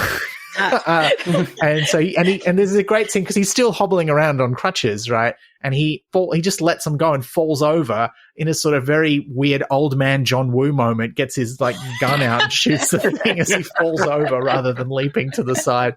I imagine that there were like some weird not doves from another planet flying out of somewhere as he does this. But he shoots it, he throws a dagger into its eye. I'm like, Joshua Valienté, you're 67, mate, but you still got the skills. You're still a Chuck Norris for the long earth. The Chuck Norris of the long earth. That's the tagline for these books. Yeah, but Matt is safe, but the trolls are like, but this thing's awful. Like, we've got to get rid of it. So the trolls all arrive, and they're literally like kill it with rocks. Throwing rocks at it to try and kill it. And Rod comes out and he's like, oh, I'll deal with this, and brings his flare gun and shoots his flare gun into its mouth, which does explode. But he runs right up to it to do it. I'm like, what are you doing? It's a flare gun. Shoot it from far away. What's wrong with you? Because I had this, and I'll say to you, when Rod showed up on this planet, I was like, oh no, I have a deep, dark foreboding. Something bad is going to happen to Rod. I thought he was going to die. It's happened to Rod. It was real, like, it was like the war movie where someone's like, here's a picture of my beloved. I can't wait to go back to them after the war. Yeah. He's like, oh, look, I'm getting along with my dad. My wife is pregnant. Everything's great. I was like, well, goodbye, Rod. Shipped a bullet. Yeah. When he turned up just to reconcile, I was like, oh God, you're going to die in the next chapter, aren't you? He does come bearing information, because he tells Joshua 3 things, which is like, Lobsang is back and looking for you. And Joshua's like, well, I'm not surprised by that. That happens every book. Haven't you read these books before? And then Agnes has died, and he's like, well, she told me that was going to happen, but I'm not dealing with that now. And then he's like, and I'm going to have a baby. So there's his 3 bits of news, which is a lot of news. Like, then you're away in the high megas for a year. Exposition and expire. Stuff's going to happen. But yeah, then he fires the flare gun into this creature's mouth. It explodes, but then out through the smoke comes its big hand. He grabs Rod and then disappears. And Joshua tries to step to follow him, but he hasn't just stepped east or west. He's gone somewhere else. And he's like, I can't find him. And he's distraught. There's a sort of moment of bonding where the trolls are like, you're one of us now because you saved our son. Hooray. But then Joshua's like, but I can't stay here. I've got to go and find Rod. He's been kidnapped by a horrible monster. And Sancho's like, I'll help you, whilst wearing, the emergency silver blanket as a cape, which is an image that it's so good. So good. I've seen orangutans do that sort of thing, and I'm like, yeah, it's and cool. I love that it continues throughout as well. Like, he's got that right up until like the end of the book. He keeps that cape. The scene where the trolls were grateful to him was so sweet. It was just undercut slightly by Sally presenting to him. I was like, did we need that? Did we need that? No. I did not need that. There's choices in the book that, I can see why you've chosen to do this. You're emphasizing that we don't want to overhumanize the trolls. They are different. They are much more like, other primates. But it does make you go, oh, but did you need to write? Did you say it quite like that? could you not have found another example or a way to show? Could they not have like picked nits out of his hair or something? Like, is that? But yeah, or even just not described it. Like, just say that she did that, but not like have the following scene, like the following few lines. Yeah. Like, if you absolutely must have that scene in there, just let us figure it out for ourselves. Anyway, but this is where Sancho and Joshua's great adventure to rescue Rod begins. And it's not clear how long this takes, but it seems like it's pretty short. Like, I don't think Rod is with Joshua for more than a week or two. And I think this part of the book where they go to rescue him, it takes place over just a few days. So it's pretty action-packed. And this is, we know from things that have been written about the way that these books were written, this is the last sequence that Terry Pratchett worked on, because the two of them had finished full drafts of all 5 books by 2013, so a couple of years before he died. And this was the last thing that, while polishing them up, Baxter went back to Terry to talk about, was the sequence with the planet with the big trees. So when I was reading this, knowing that going into it, I was reading this chapter and going, I feel quite emotional about these chapters, actually. Like, this is one of the last things that he worked on. They're pretty good, though, I got to say. Like, this is the stuff, and I think this is something that I felt throughout the book, is that I said this during the Long Utopia as well, but the thing that I came to these books for is we're exploring weird parallel worlds. And that's why I think, for all its flaws, possibly my favorite is The Long Mars, because that's the one with the most weird parallel worlds in it, right? Because not all of them are Earth, some of them are Mars. And in this book, there's a lot of other stuff going on. Like, there's space exploration. I'm like, I didn't come here for outer space, like, I came here for weird parallel worlds. And here is a super weird parallel world and a great adventure on it. And a lot of speculation as to how it works, but that kind of in a way that is not out of place. Like, for a lot, and we'll get to this when we get to the final big storyline, but a lot of what happens in these books is weird stuff happens, and then usually Lob saying, but sometimes Roberto Golding or one of the other next will sort of speculate about what that means, and then we're just meant to receive that as, and that's the truth of the matter, or at least as good as we're ever going to get. And in this one, that is also the case. Like, Joshua's kind of speculating, how do these trees work? But the evidence is pretty clear, and it all makes sense, and it's weird. And I enjoyed this because Sancho takes his hand, and they step kind of, it's not going north or south, as we'll come to understand it in the rest of the storyline, but he goes through the troll equivalent of a soft place, like a shortcut between worlds. And as Joshua sort of says, well, trolls are bigger and stronger than humans, so surely their soft place stepping is going to be much rougher because they can take it. And he's like, this feels weird. I don't like this. But Sancho knows where this creature has taken Rod, and he takes him right to the right world on a beach, where they then walk towards the trees, and he thinks, the trees are just there. And then he realizes, actually, no, the trees are a lot further away. They're just really big. Like, they're the size of skyscrapers. And they find Rod's flare gun, so they're in the right place, and they climb the tree. We'll get into the details in a minute, but they climb up to the top of the tree, which takes a couple of days because it's a long way, and Sancho's carrying Joshua on his back, where they eventually find the creature. It's cornered by a bunch of other trolls, and they blow it up. But they unfortunately also manage to set fire to this tree, which is full of hydrogen, which is what makes it so able to grow really tall and strong and still be light enough not to collapse under its own weight. And so as it explodes, there's this, the final scene of this adventure is so good before they sort of get to the recovery phase, where they grab onto one of the saplings, which it's evolved to sort of spew out, that kind of float gently down to Earth because they're full of hydrogen. And they're just hanging onto one, drifting down, or Sancho's hanging onto one, and he's got like Joshua over one shoulder and Rod over the other shoulder. And I'm like, yeah, he's a superhero. He's the best. Still wearing the silver cape, I hope. At that point, it's canon. In my head, it's canon that he's wearing the cape. That scene is home to probably my favorite line in the book, which is talking about how the trees would have adapted strategies to survive fire. And it says, for thanks to lightning strikes and meteor falls and volcanic events and other natural calamities, there would always be fire on any world, even those worlds not yet visited by Joshua Valienté with a box of matches. I just love that line. That was good. That is great. And I mean, look, I was reading that, I was thinking, yeah, I mean, you're talking about Australian trees. Like, they've adapted for fire as well. What do we think about this sequence? Like, this is the kind of weird alien sideways Earth stuff that I came to the series for, and I feel like this sequence really delivers. Completely agree. I think the world building is captured through action, right? We're moving through a space. We're following plot points, but it's in the exposition at the same time, so we're not getting bogged down. Yeah, I think what you said earlier about speculating about how something works versus you're in it, you see how it works, is just much more compelling. And this is one of the bits of this novel, for me anyway, the few bits of this novel that really clipped, right? Like, I sped through this section really quickly. I didn't feel pulled up by anything or think, hey, did I miss a section? Say, nope, none of that was explained. It's fine. This just felt like a really fun, it's just fun, really. Yeah.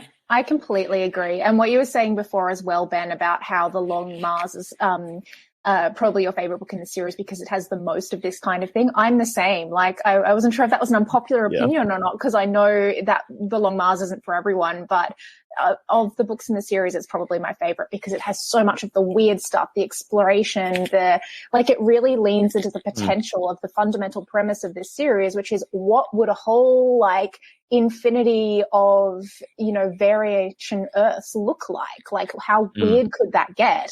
And I loved that we actually went back to that. And I think part of why I also really liked this sequence in particular was because I like hard sci-fi up to a certain point, but I'm more of a fantasy girl. And this scene felt quite fantastical to me, like this world with like these sort of epic scale trees and these strange animals. And, there was no really technology in this scene. It was just these guys like climbing these trees, exploring this weird world among the treetops on a rescue mission to find, his son. It felt almost like high fantasy to me. And I could really see Pratchett's influence in this sequence as well. Not that Pratchett only wrote fantasy, obviously, but I think it's kind of what he's best known for. And you could feel his element of world building in the way that world was presented, I think. Yeah, it was an absolute joy to read like this bit because every new scene brought about something else interesting to picture visually in your mind and also to think about as well. Like, I particularly enjoyed like the water vessels that we sort of saw come in a little bit, and then he finds out where they come from, and that's like his way of figuring out how the tree works. So it wasn't just like suddenly like cut to the side and there's like a scientist explaining how the tree works. It was just you sort of discover it with him, which was great. And then it all ties in together with the hydrogen of it all.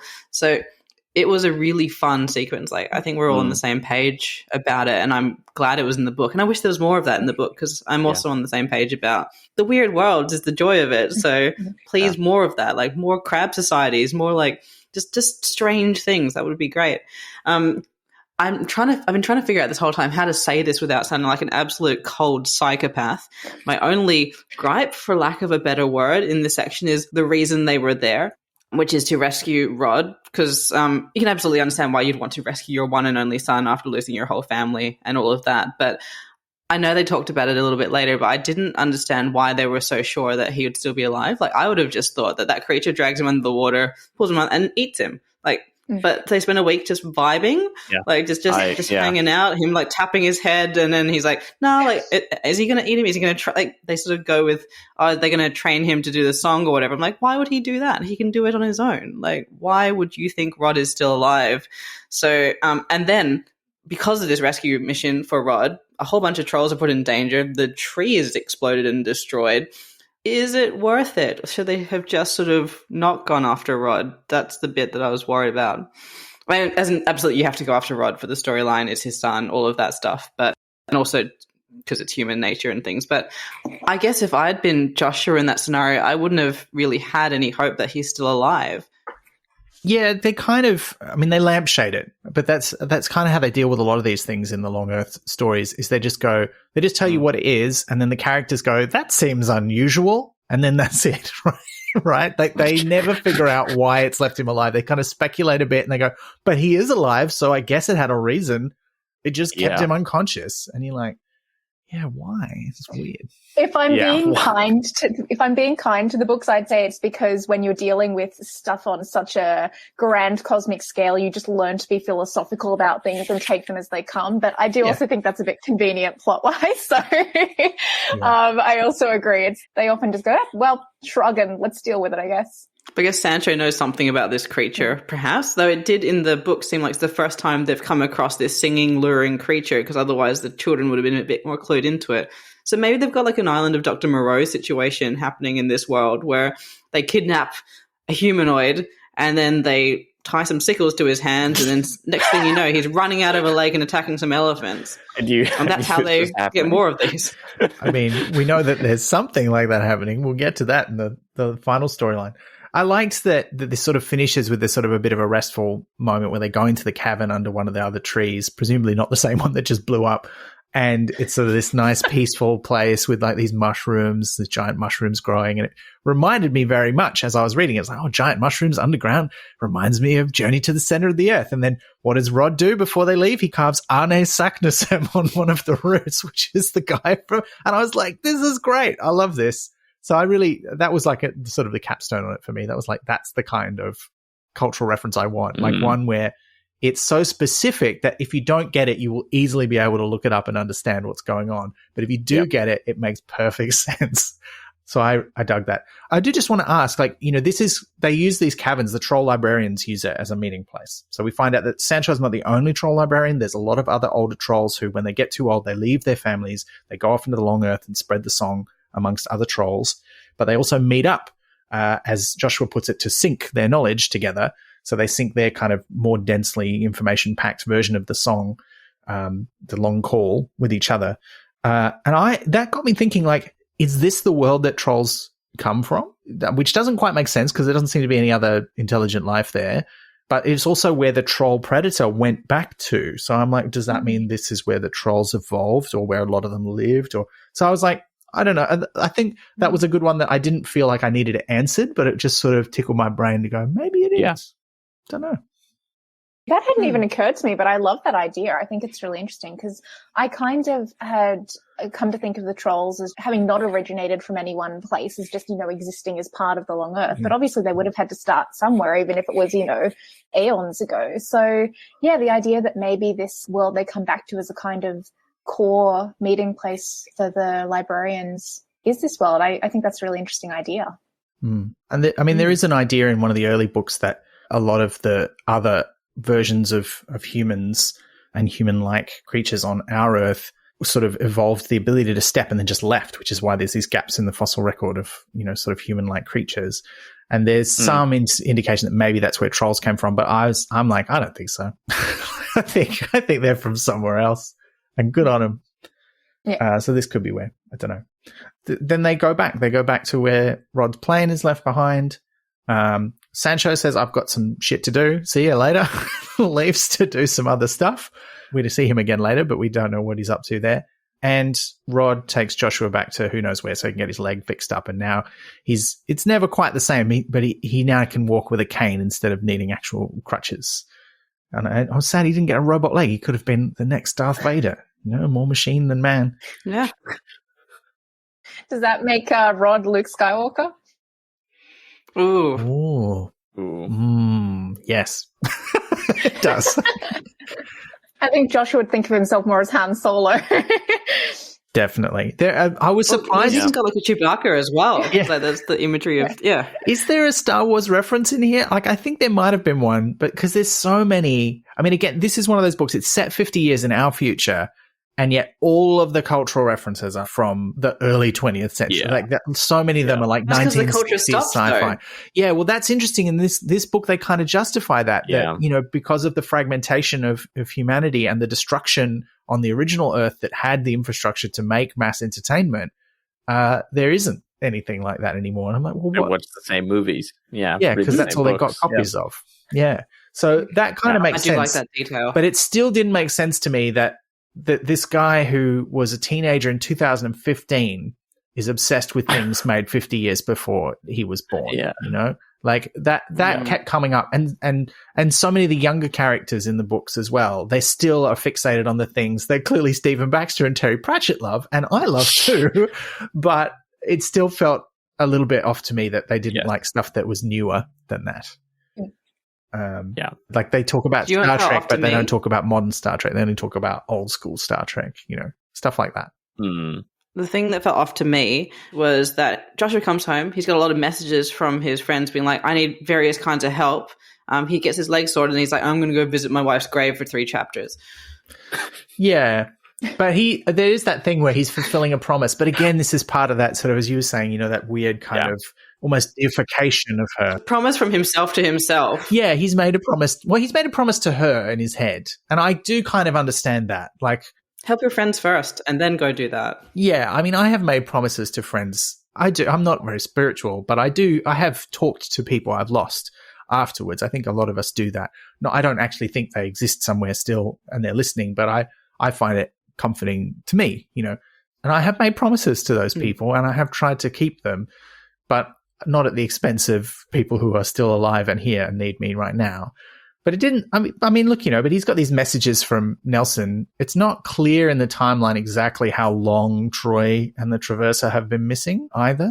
So, yeah, there's a bit of ambiguity there as to how urgent everything is. And I fully confess that I would absolutely cut Joshua some more slack if I liked him more. Because, it is a thing, it is a nice thing to go visit the grave of a loved one and also keep these promises. But I think it's because it's him doing something that is not for Helen. And I guess I've got an attitude of leave her alone. She gave you enough of her life and you didn't give her enough of yours. And now you're sort of using her as an excuse for your own stuff. It's a real leave Helen alone attitude. Do things for you and don't bring her into it because that doesn't seem fair after the relationship. The Helen Green Preservation Society, wasn't that the name of one of the episodes?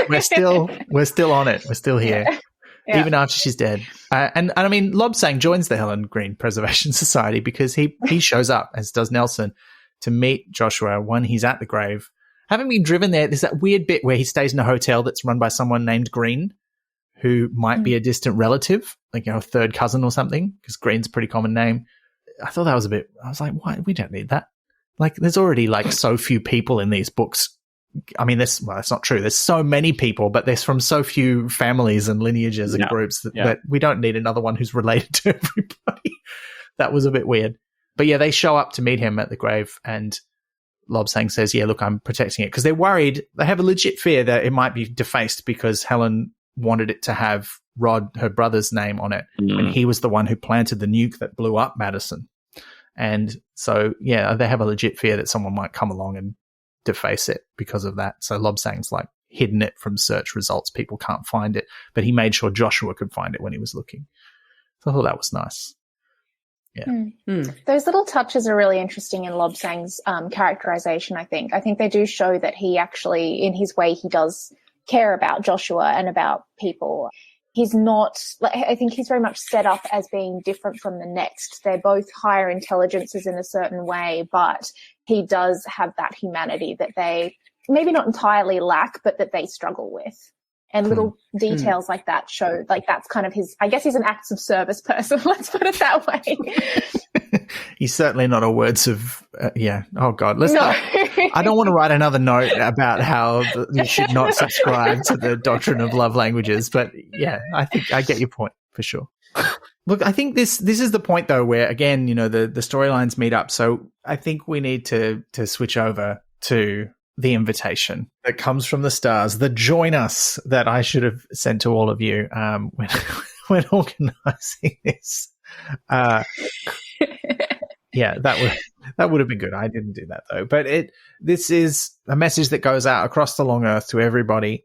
It's received by radio telescope. It's received by the trolls in some sort of psychic musical fashion. Joshua hears it somehow. Everybody hears it in one way or another. It's described as a self-decrypting algorithm, which is quite fun. That is a thing that you can make those. And it comes from the direction of Sagittarius, and it's received by the people at Gap Space.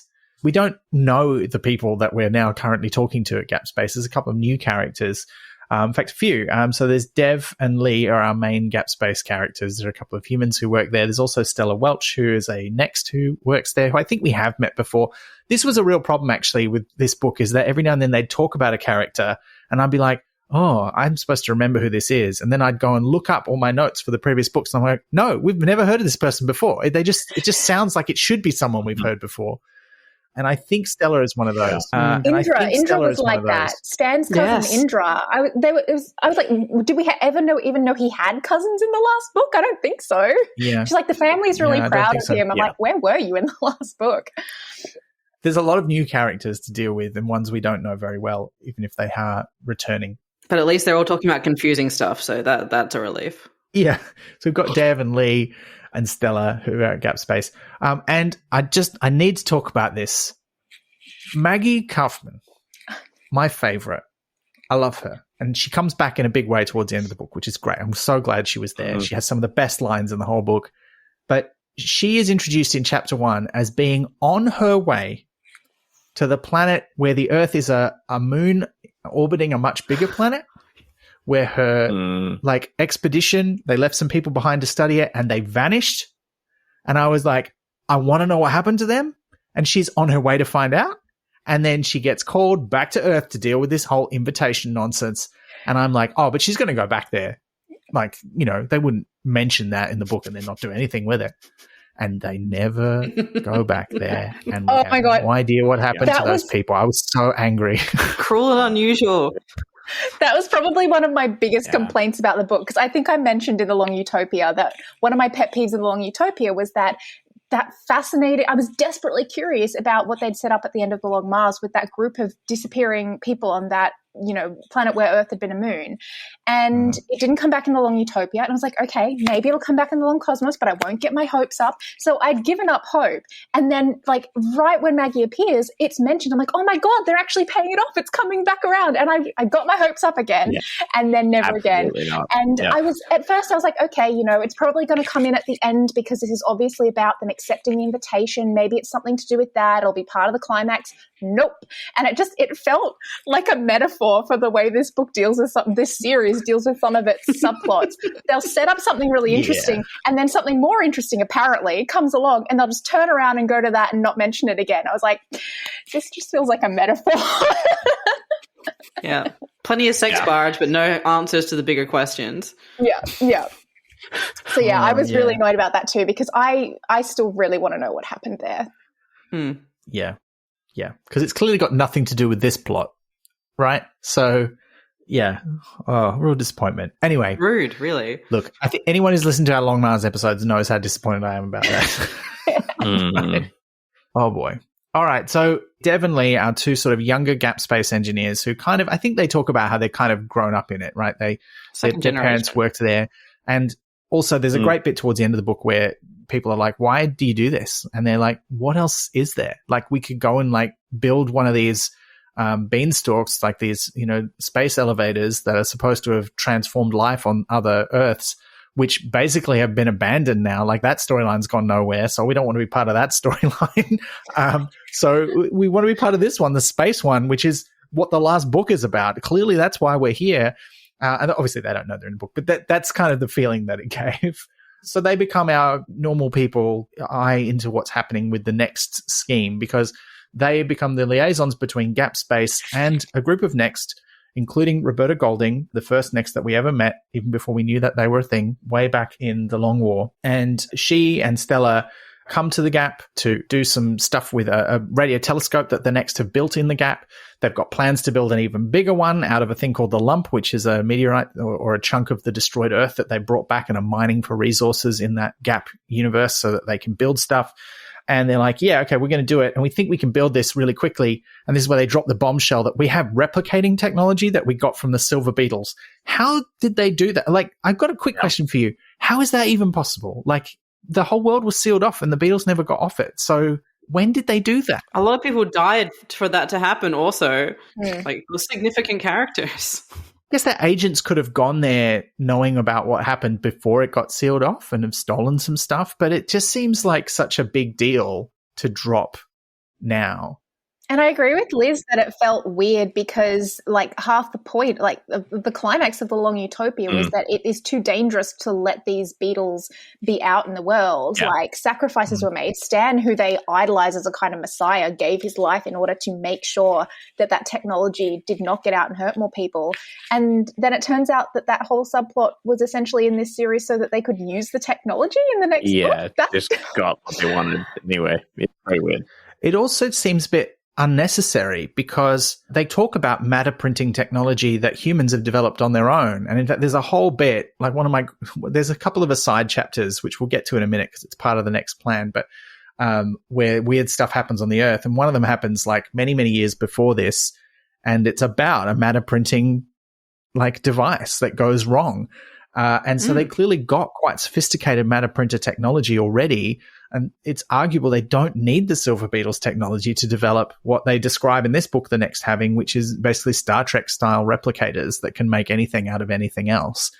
Yeah, so it was a bit weird, but that's what they've got. And so they invite Dev and Lee to come with them to the Grange where all the Next live, which is just like a sort of a nice place, but you can only get there through soft places, and they're quite gnarly soft places apparently because they have a twain that doesn't have any windows, so you can't see where you're going. You just have to feel your way there in order to attend the meeting and give a human perspective to what the Next are deciding they're going to do about the invitation.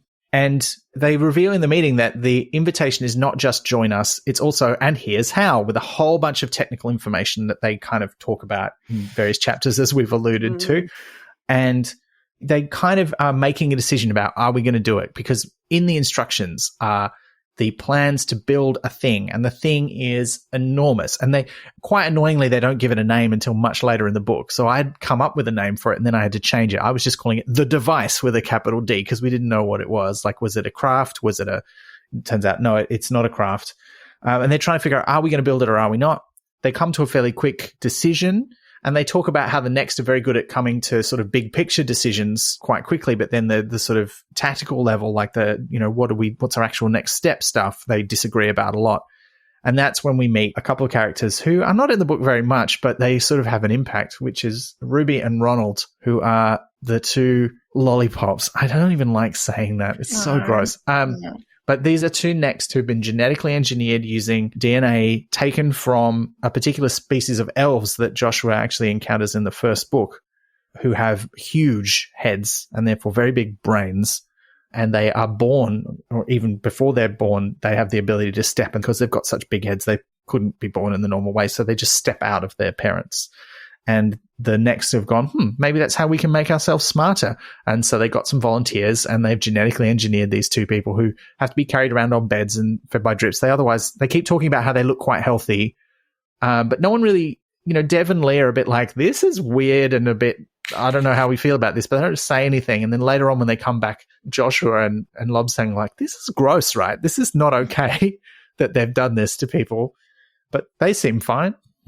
As a side point, like I don't claim to be like a brain surgeon or whatnot. I didn't think that the size of the brain was the thing that increased capacity for intelligent thought. It's about the sulci and the folds and things. And the Next should surely know that as well. So why would they be like, big brain moment, let's get big brains?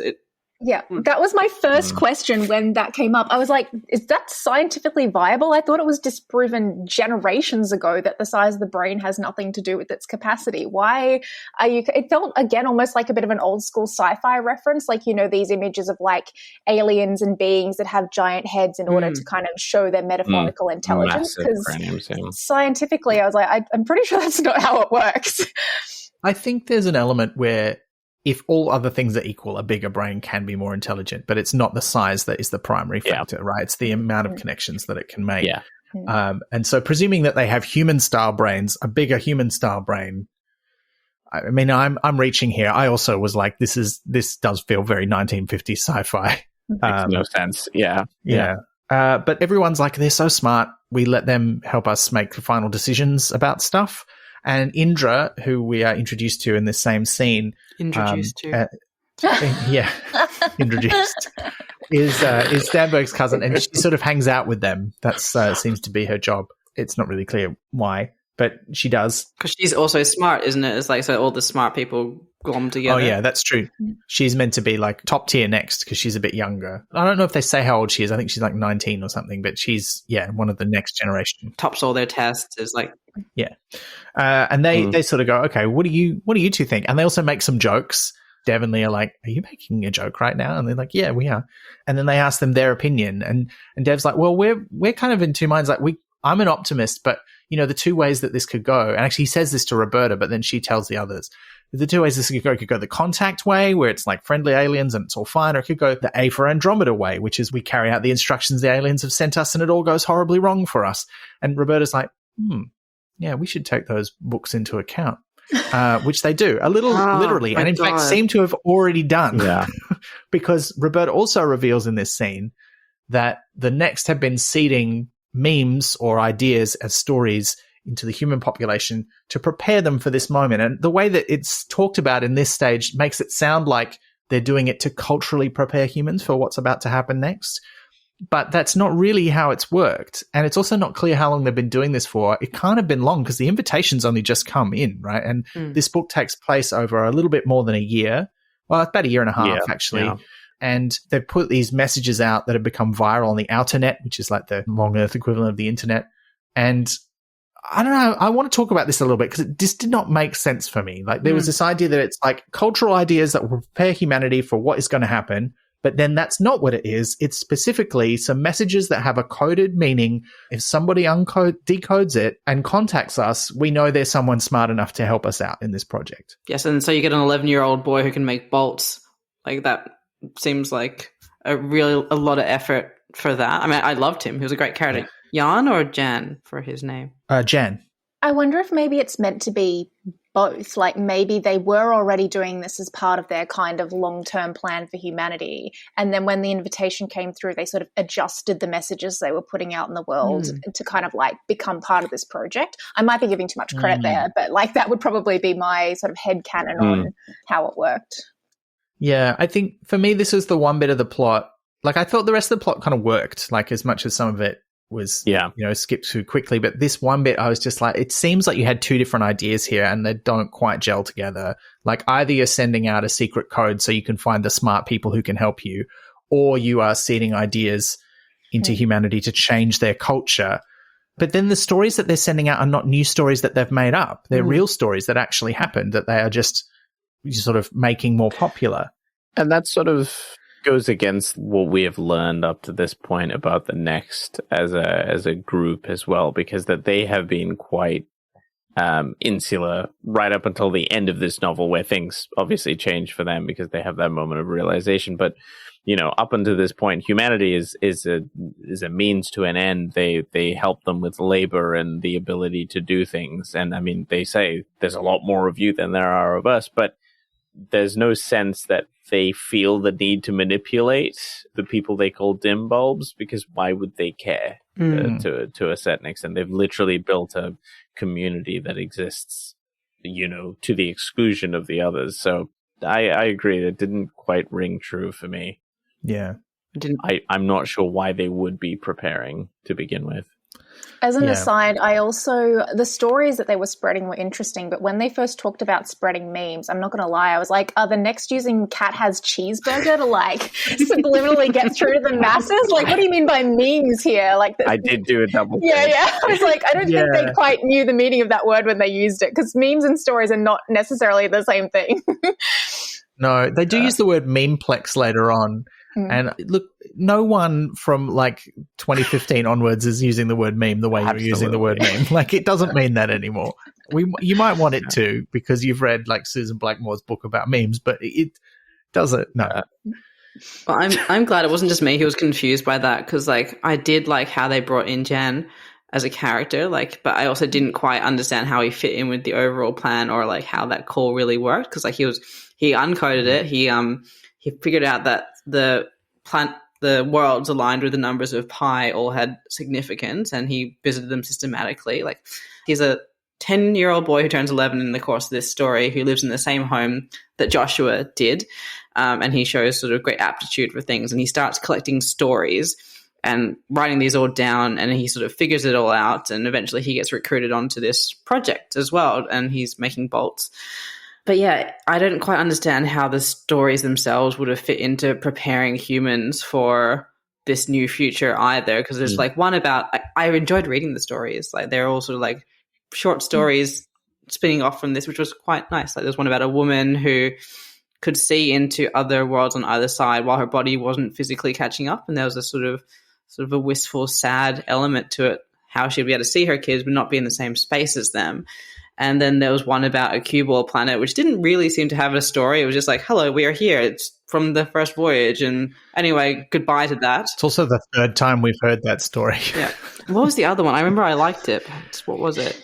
I actually loved this story because it felt very Pratchett. The replicating Shakespeare's, yeah. Oh, yes. And Johnny Shakespeare. that felt very Pratchett to me. I think because the image of these like hilarious but vaguely sinister inanimate items scuttling around reminded me of the luggage from the early Discworld books. Like it had that same kind of vibe. So that chapter felt very Pratchett to me.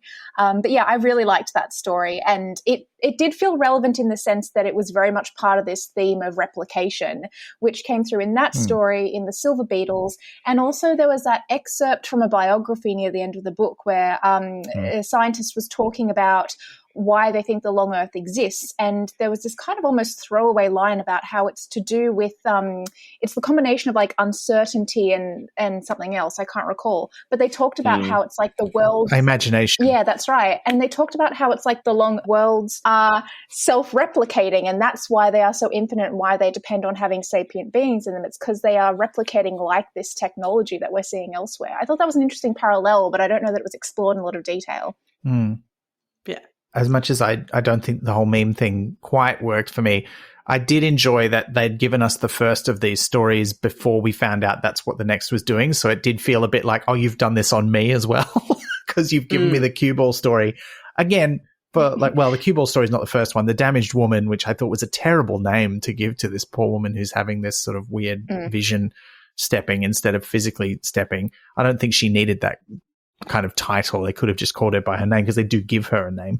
That story comes in like chapter 6. We don't find out that these stories are being seeded into the internet by the next until chapter like 17, just before the second one comes in. So I quite liked that.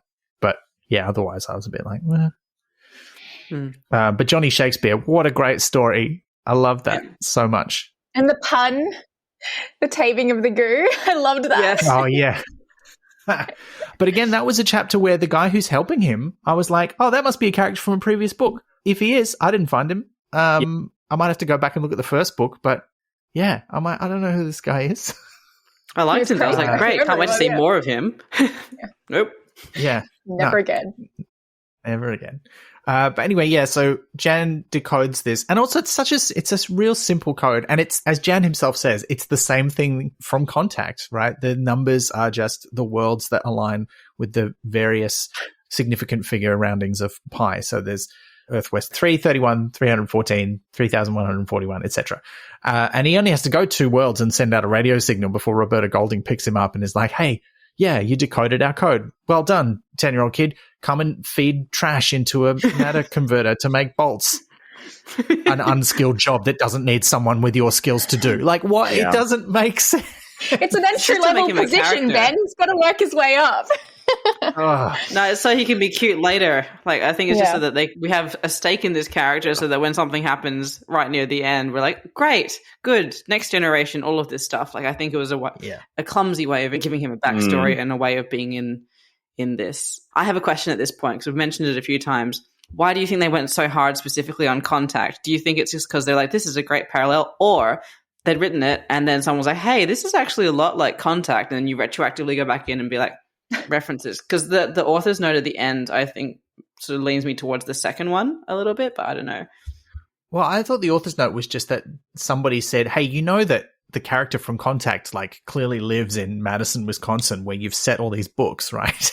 And so they put that into the book. That's what I got the vibe from. I didn't think it was about the plot. I think they're just maybe consciously echoing. But the plot is, hey, we've gotten this mysterious extraterrestrial message to build a machine that we don't know what it is.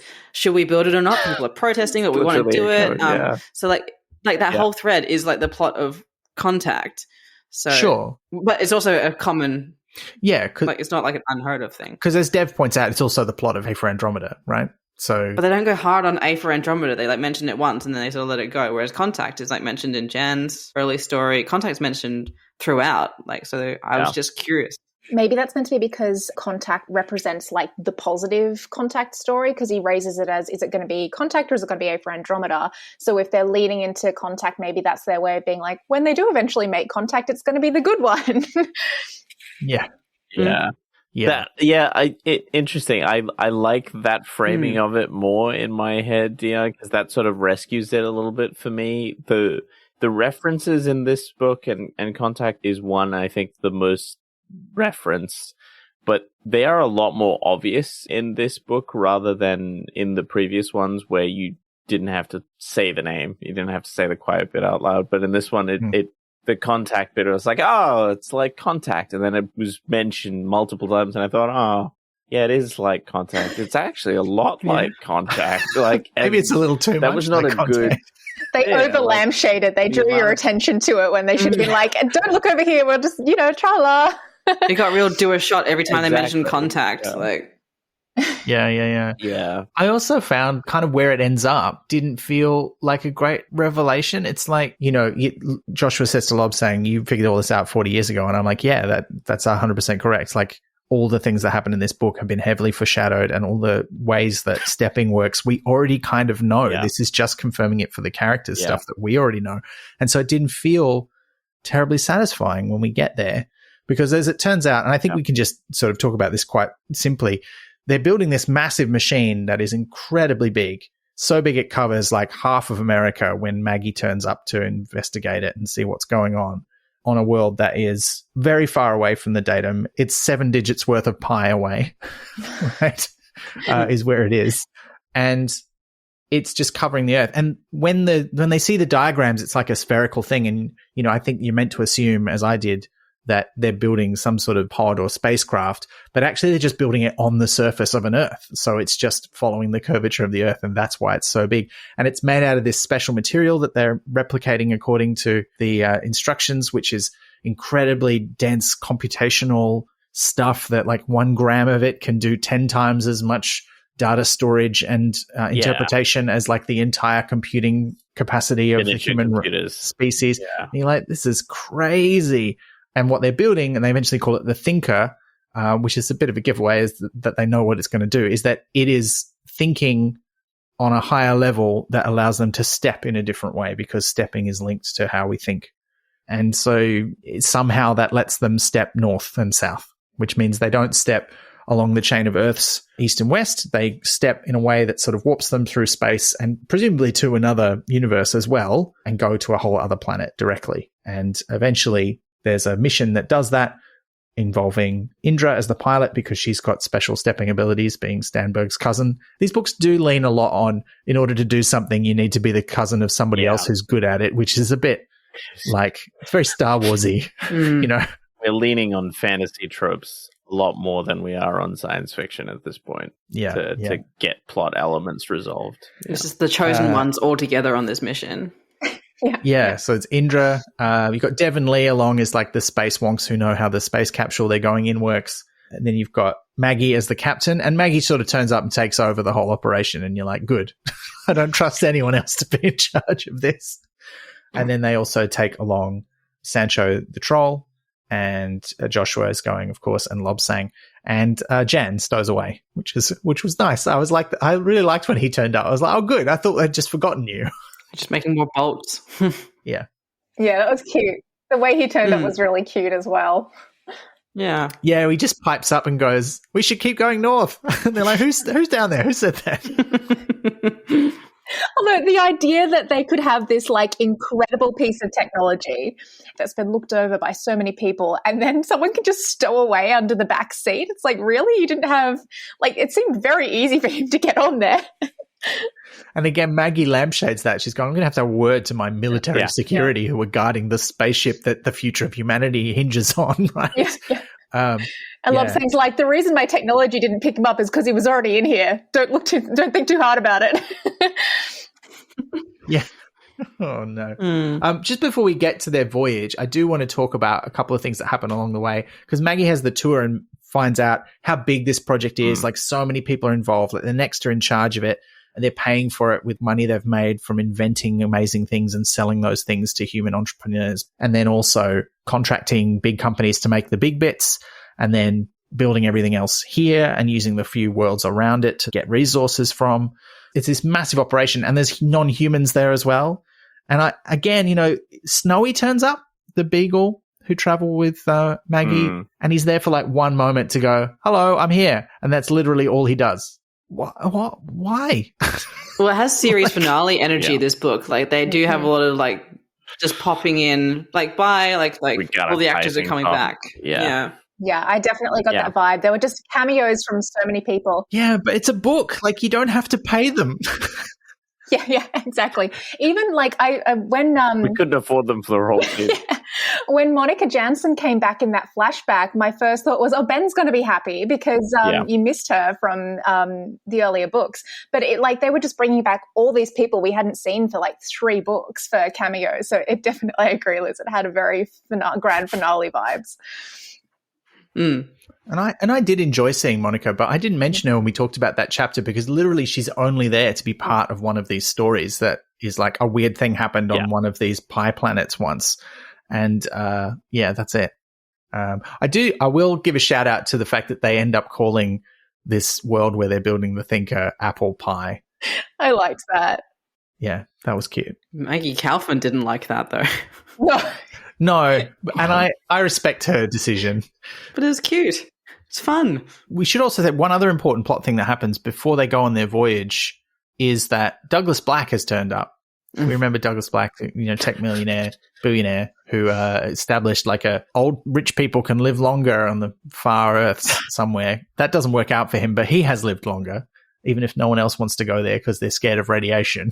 And he's come back. Weird young body. Yeah. And Lobsang's like, I don't trust this guy. He still owns me. I'm not comfortable with this.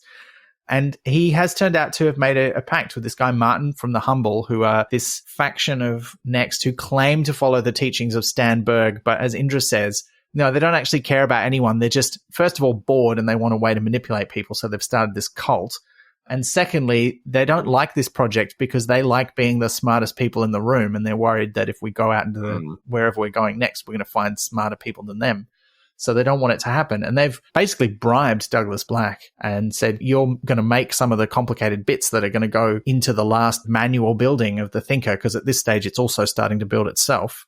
We're going to make a sophisticated virus that we think is going to fuck it up, basically. Like, we're going to do an Independence Day on it. Can you put that into one of these bits of technology? And he changes his mind at the last minute, or at least dramatically reveals, hey, no, don't plug that bit in. I put a virus in it because he paid me to do it, but I don't want to ruin the project anymore. And it's a whole scheme where he's like trying to get in with the Next. And it was a little bit convoluted, but it did make sense. And even Douglas himself is like, sorry to be a deus ex machina. Like, he totally lampshaded the fact that he just popped up for like 2 chapters in order to be a plot device and then buggered off. Yeah. There's so many things going on there that this one sort of plot moment brings to the surface, like the fact that there's different factions of Next, that some of them are still jerks like they were when we first met them, and they took over a whole Twain and marooned a whole crew of people out in the high megas somewhere where they're all going to die. Like, there's still some Next who are like that. And I was like, oh, I don't know how I feel about this. I wonder as well with the feeling that all these characters, especially Black showing up, and Black showing up was more egregious because it felt almost like this cartoonish-esque villain showing up to be like, you haven't seen the last of me. I'm doing a mean thing. Just kidding. I'm not. I'm actually on your side. It did feel like that. It was so strange. Scooby-Doo-esque. Totally. Yeah, like some very strange Nickelodeon energy with him. But I feel like the reason that the characters coming together didn't feel as impactful to me was what you said before, Ben, was that the resolution was so mundane. I guess it was the same thing I think I said in The Long Mars, where the resolutions tend to be the weakest aspects of the book, where space elevator, I mean, cool, but I was interested in the monoliths and I was really excited for some, maybe aliens. And the maybe aliens tease has been going on for this entire series. Mm-hmm. So for the resolution to not just be obviously aliens was devastating to me. But I think you're right. I think it was that feeling that I saw this coming and knew what this was going to be. So all these characters coming together to then be like, oh, and we're here too. It's like, you're not really here for anything that big in my head, at least, for a resolution. Yeah, you kind of here for a confirmation of where we thought this was going rather than a revelation of, wow, this is amazing. Exactly. And the characters themselves kind of behave as if it's something amazing that's being revealed to them, except for that bit, like I said, where Joshua says to Lob saying, you already knew all this. And he's like, yeah, but not for sure. And you're like, great. Yeah. But this is where they go on this journey. They get in the pod. And this reminded me, I don't know if any of you have seen the sort of Godzilla TV show, Monarch Legacy of Monsters. But they have a bit in the flashback scenes where they build this pod and they're going to try and investigate the dimension where the monsters come from. And this reminded me a lot of that, even though that was made after this. So maybe, if there's any influence, it goes the other way. But, they build this sort of bathysphere-like thing that sits on a platform and it's going to be sucked into another dimension. And that's very much what this pod is like. Although the illustration of it makes it look a lot more like a lunar lander, because that's the diagram that we get on the inside of the cover of the book. Oh, I forgot about that because I have an ebook and so I don't get to rifle through it as much as I would normally while reading. And they name it the Uncle Arthur, named after Arthur C. Clarke. But if you're an Australian of a certain age, Uncle Arthur means something very different. It's a comedy character from the comedy company, a fake doddery old man getting himself into mischief, basically. Not that I recommend going and looking at Uncle Arthur sketches. They're pretty terrible. But he talks like this, and it's like, your old Uncle Arthur, isn't it, eh? And then I couldn't get that out of my head in that scene. I thought it was interesting that the next referred to it as the Clark Project, but then when the humans came along, they made it Uncle Arthur. It was sort of like started off using the formal name and then it got a nickname. And the Clark Project wasn't even it. Like that was the thing too. There were two different projects. Like the Clark Project was, we're going to build a bigger radio telescope so we can listen to the message better. And then this is, we're going to go to another world. I will just name it after the same guy. And look, it makes sense. Arthur C. Clarke was very influential on the young Terry Pratchett. But, maybe we could throw in some other representation. I don't know. Nah. 3 names for this whole book. Yeah, exactly. Stephen Baxter also knew him, didn't he? He worked on books with him, didn't he? Oh, he did. Yeah. Huh. Yeah, that's true. He did A Time Odyssey. Yeah, he did 3 books with Arthur C. Clarke. That's cool. Let's do this journey because it doesn't take too long. They step 3 times going north instead of east or west. And the first time takes them to the Pleiades, like another star cluster in a very different part of the universe, where they can see a lot more stars than normal. And there's signs of a civilization, but not one that's still there. It's been abandoned a long time ago.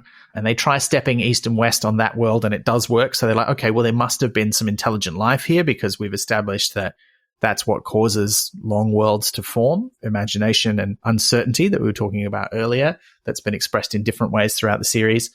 And they almost get eaten by a giant turtle. Another Terry Pratchett reference there, I assume. And then they go another step north after Jan reveals himself and says, no, we're not ready to go back yet. Let's go further.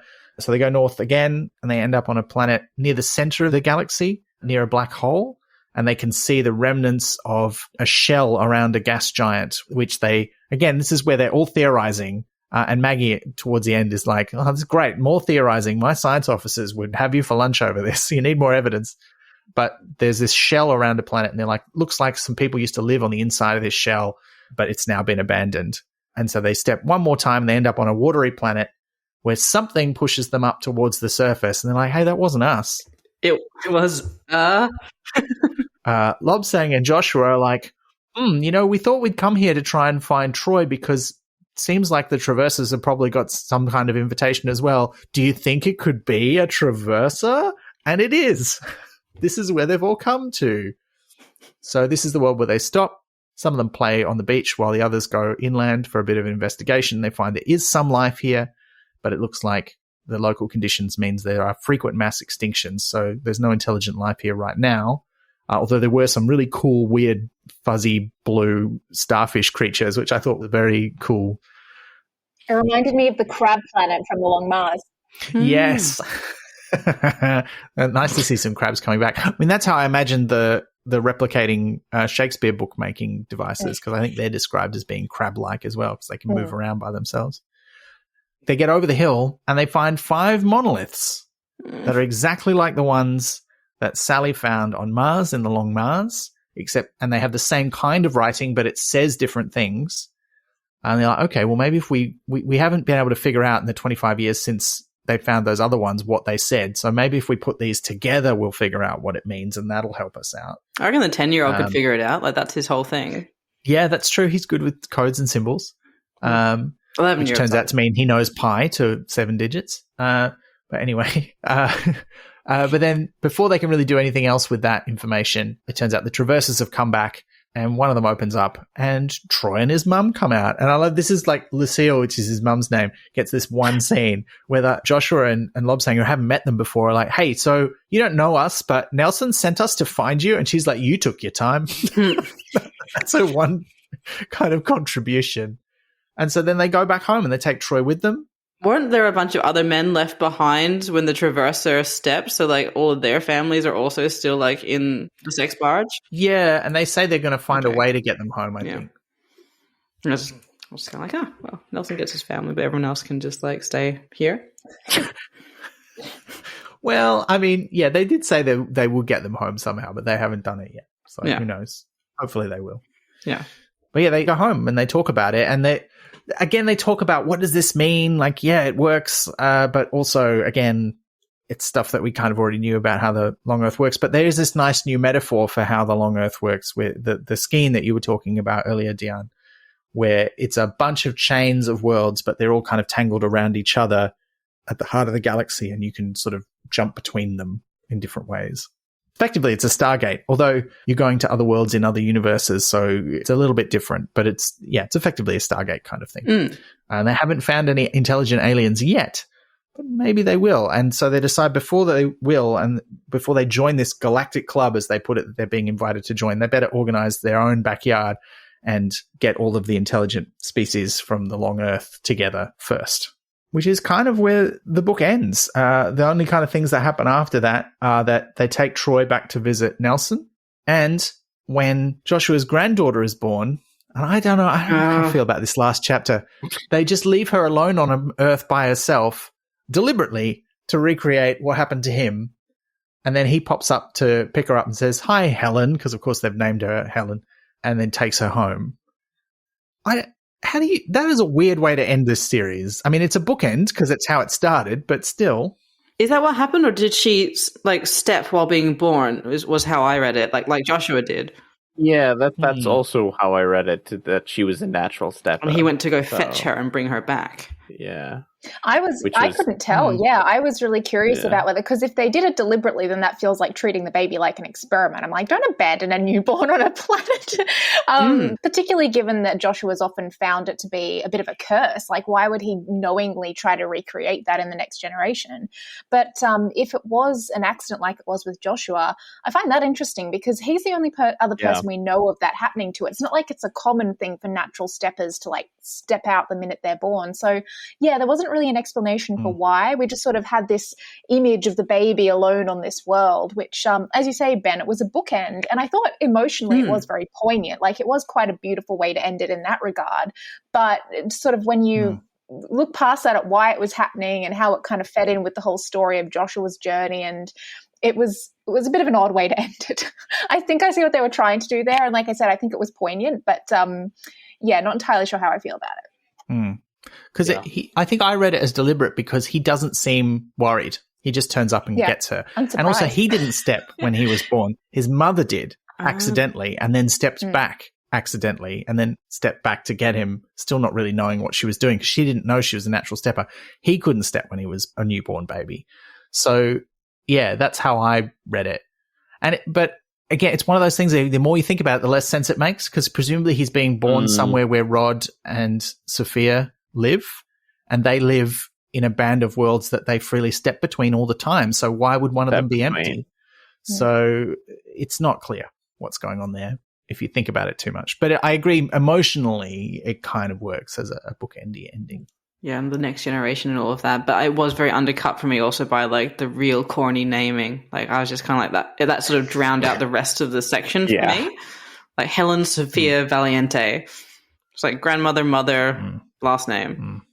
Yeah. Yeah, it was interesting that there was no Piper in there, Sophia's surname. You'd think if they were going to do all the names, they'd at least give Sophia a mention, particularly given that Rod's whole thing is that he's living in this kind of communal marriage where the old world things of like, you know, filial names being passed on don't really apply. So I thought that was quite unusual.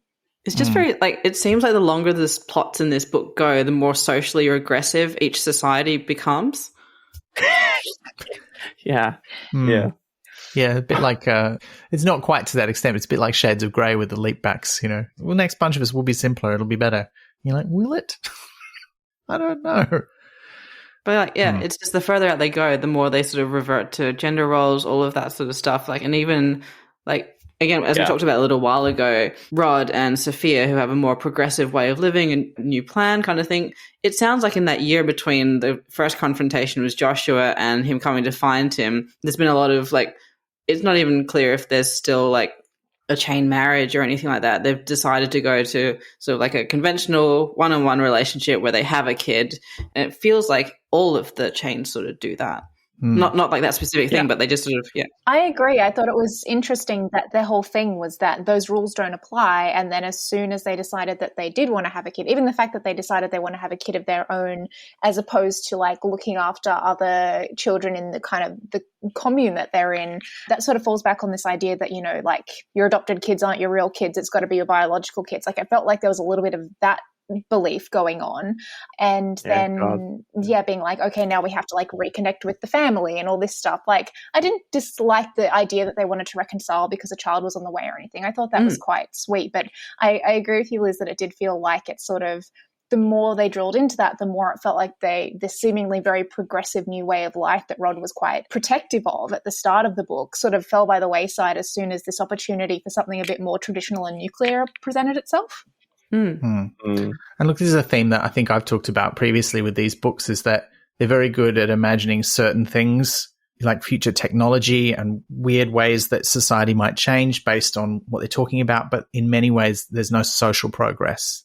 With social regression. Yeah, exactly. It's going backwards rather than forwards in a way that always feels out of place when you read. I've said this before, but it's what dates science fiction, right? When you watch an episode of Star Trek The Next Generation and they're dealing with gender, for example, in a way that feels very 1990s to us now, it feels like, well, that can't be the future because like we've moved beyond that now. That brings us to the end of the book. Are there any things that we have kind of needed to skip over that you want to talk about? I think one thing I wanted to say about that kind of contact plot line, as I think of it, the invitation one, is that overall I did quite like it. I thought that the concept, there were some really interesting concepts in there, and I thought the way it pulled in elements of previous books occasionally led to some quite satisfying payoff. Like there were times when I was like, oh, okay, that thing you're talking about now was foreshadowed back in book 2. This explains why you were bringing it up in book 2 or whatever. So I felt overall like it was an interesting culmination of what these books were building up to for 4 books previously. But I kind of expected that the focus of this book would be not so much the invitation, but what came after, like the response to the invitation, what it revealed about the universe. And instead, about 3/4 of the book was just them like figuring out what to do about the invitation and talking about it and thinking about the implications without having any answers. And I was really hoping that in the final chapters we would get an actual answer. Like maybe it would have been too straightforward or cliche for them to just hop to a world and have like an embassy of aliens waiting to greet them. Like it didn't necessarily have to be that overt. But we've had this idea teased throughout the series of some kind of like higher intelligence or power that has been sowing seeds throughout the universes that eventually is going to come out of the shadows and reveal itself to these societies of the long earth. And I wanted to know who that was or what that was. I wanted to know where it was all coming from, who was behind it all. And then it kind of just got to, well, we've discovered a new way of stepping. We've found traces of some interesting worlds. Now we're going to go back home and it's for other people to go on expeditions and figure out who's behind it all. So we didn't really get an answer to the question of who the invitation came from. It was heavily implied in places, but it still felt like it was like, okay, on to the next frontier after this. I didn't really get that answer that I wanted. I know that I'm a big advocate for time as a flat circle, and my hopes for the story isn't necessarily what a story should deliver, but I was hoping, and there were seeds for it throughout, or maybe I just saw that. I was hoping that what would happen is this unification of all the different species that was caused by this call, like where they're all working together to build this thing, and then they finally go off on a mission. I thought that maybe they were going to get marooned there or something, and somehow the call was going to be coming from them in the future to inspire this change. So I had hoped that was kind of where it was leading. Weirdly, I actually dreaded that because I felt that from the start of the book. I was like, it's going to be them, isn't it? It's going to be them, and I'm going to hate it. It's going to be them. It's going to be them. Fingers crossed. It wasn't them, and by the end of it, I thought, actually, I would have preferred that, because it being neither them but someone else that we don't get to meet felt like a very weak climax to a series that was promising something. Like you said, Deanne, I think that it was a lot of setup, and I was waiting books for a bigger payoff. Yeah. And even though this did pay off elements that they had set up, it didn't feel like it paid off the primary, I guess, concept of the story. And if the concept was worlds, and then what are these breadcrumbs in these worlds? It's like the breadcrumbs don't matter. It's just we've discovered that eventually they might. And it was like, oh, okay. That's less satisfying to me. Yeah. We've got real life for that. And particularly given that these books span generations, like it's kind of another bookend really is like the start and near end of Joshua's life. Like, literally whole human lifetimes pass across these 5 books. And because they were doing that on, in the scheme of the cosmic grand scale, it's not grand scale, but in terms of like, human lifetimes, that is a pretty big scale. And I kind of expected that there would be a reason that the book covered so much time in this first generation after stepping was discovered. I thought that was because they were giving it time for, the contact to be made or some sort of technology to develop or something. And then it was like, no, we're still very much in the early stages. It's still going to be generations before we get an answer. Yeah. And also the reason that they give for why the invitation has come now is they kind of surmise, it's some sort of Star Trek like prime directive thing, like these other beings, wherever or whatever they are, didn't feel like they could contact us until we understood the nature of the long Earth. And we know that because of what happened in New Springfield and the whole stepping north and south because of the silver beetles. And that's like saying, well, we can do first contact with you now, not because you've like developed higher technology, but because you accidentally got exposed to it. So you know about it anyway. And that felt like a real kind of disappointment as well, Yeah, I don't know. As much as I liked a lot of the parts of this book, I did find the ending like a real kind of a bit of a letdown. We found the thing that's going to solve all the answers, but we're not going to be here for them because the book's over. I'm like, you've done that 4 books in a row. You can't do it again. Yeah, it's like this was the book where we thought you would actually give us an answer. Like this is not like a 5-book prequel series to another series. Like this was meant to be the closure for what you've been building up. So yeah, I sound negative about it. I did really enjoy this book and I liked it a lot. But I did think that payoff was lacking. I was like, this is a bit of a cop-out given how much build-up we've had with, like, you literally had this whole thing about them building a supercomputer the size of a country with technology beyond human comprehension and that's going to be the thing that gets us to meet these mysterious beings who've given you the plans for it. Like, and it's like, oh, we didn't really meet them. We just went and explored their backyard for a bit, basically. Well, you don't even need a thing like that. Discovered cooperation. Yeah. The real journey was the friends we made along the way. Yeah. It really was. Which is pretty much the climax of it, which is the next being like, maybe we will work together. Like that was pretty much it. And I thought, okay. Yeah. But how I felt about this book, and I think it's in line with what's just been said, I sound like I've been really down on it, but I did think it's a worthwhile read. The thing is, like, with this book, with the series as a whole, and with everything that came before it, I liked individual components of the story, but I don't feel that as individual books or as now a series, they cohered in a way that is in any way satisfying. So that's not a reason not to read them. Like, the individual ideas and some of the scenes alone are enough to make it a worthwhile read. But as a collective thing, I don't think it worked. I agree. I think it's such a big contrast to Pratchett's other work in that this is that old school sci-fi of here's an idea, we're just going to explore it. There's not really a plot as such. And that's so different to Pratchett's other work, where his work is very plot driven. It's plot and character driven all the way, and comedy driven. Whereas here, none of those things are the strength of these books. And it just, I think for a lot of Pratchett fans don't like these books. I think that's the vibe that I get whenever we announce we're doing one. And I can see why. They're just so different from the rest of the stuff that he's written. And there's elements of him in there. But yeah, if you want a satisfying conclusion like you get in most Discworld novels, this is not what these books are for. It's also curious to see the other side of it as well. Just, reading some of Baxter's work originally and really enjoying Baxter as a writer, like personally.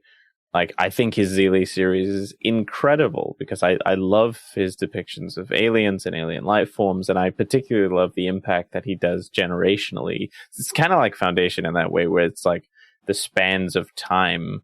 Like, this book feels big because it's one generation, but, his work is generational. So it's so broad, so vast, so big, and it is very much high concept.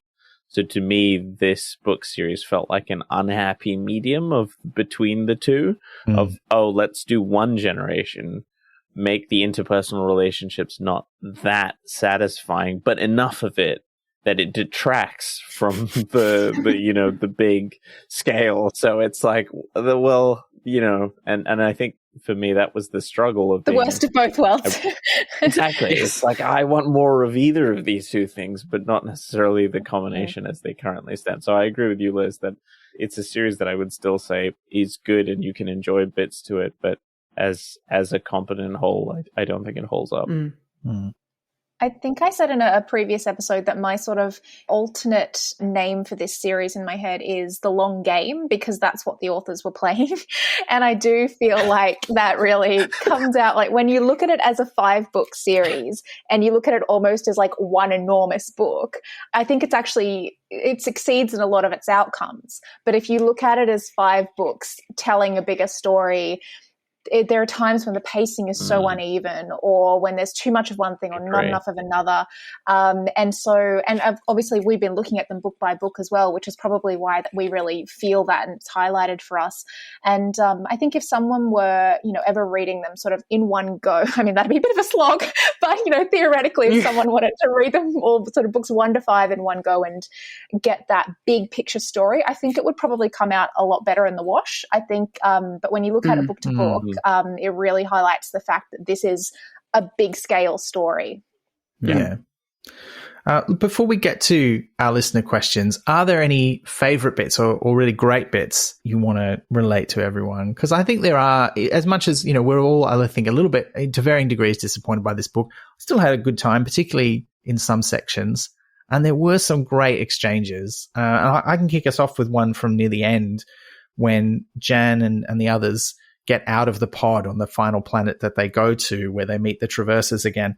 And Jan meets Lobsang for the first time, kind of looks up at him and he's like, "Are you a robot?" And he's like, "Well, that's a long story." And then he says, "I bet you're not even alive." So prove it." Lobsang leaned down, resting his hands on his knees. "Well, that's a little tricky. You could break me down molecule by molecule and find not a single particle of life or mind. On the other hand, I could do the same to you." Jan thought that over. Good comeback. Then he ran off down the beach. Just like, I love that exchange. That was great. And it feels like such a callback to some of the things that Death says in some of the Discworld novels as well, particularly in Hogfather. So I like that a lot. Yep, I loved that scene. I think I've talked about most of my favorite scenes. Like, I really enjoyed Nelson's time on the Traverser. I thought that the insights into the ecosystem of the Traverser were really interesting, and this idea of it being a kind of like modern day Noah's Ark, but also the way he was sort of like looking for other life forms like insects and thinking about how they worked with this kind of internal ecology that was going on. That was all fascinating to me.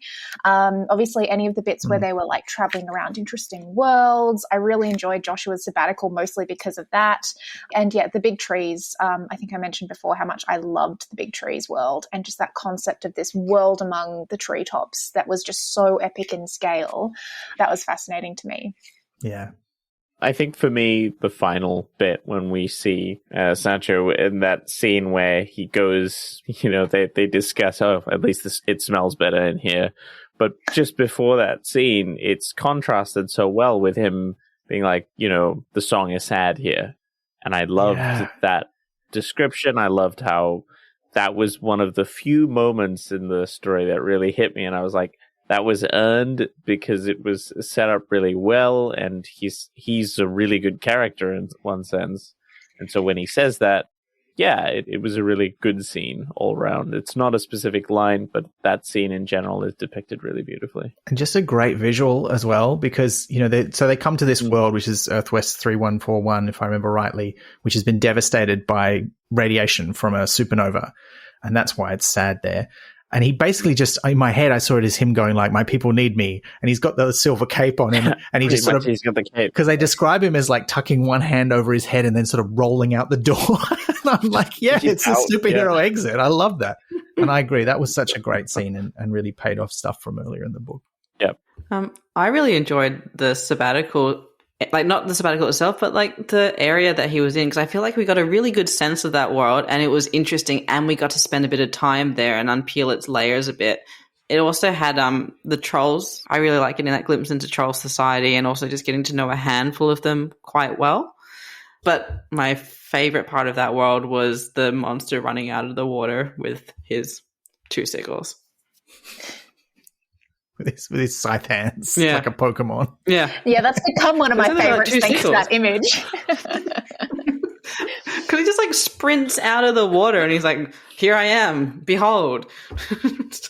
I'm glad you said that because when I read it, I thought my brain must be weird because that doesn't work for me, and I pictured something wrong, and then when you described it, I was like, I'm glad another one with a wrong brain. Good. So he ran out of the water. It was just very. He's like.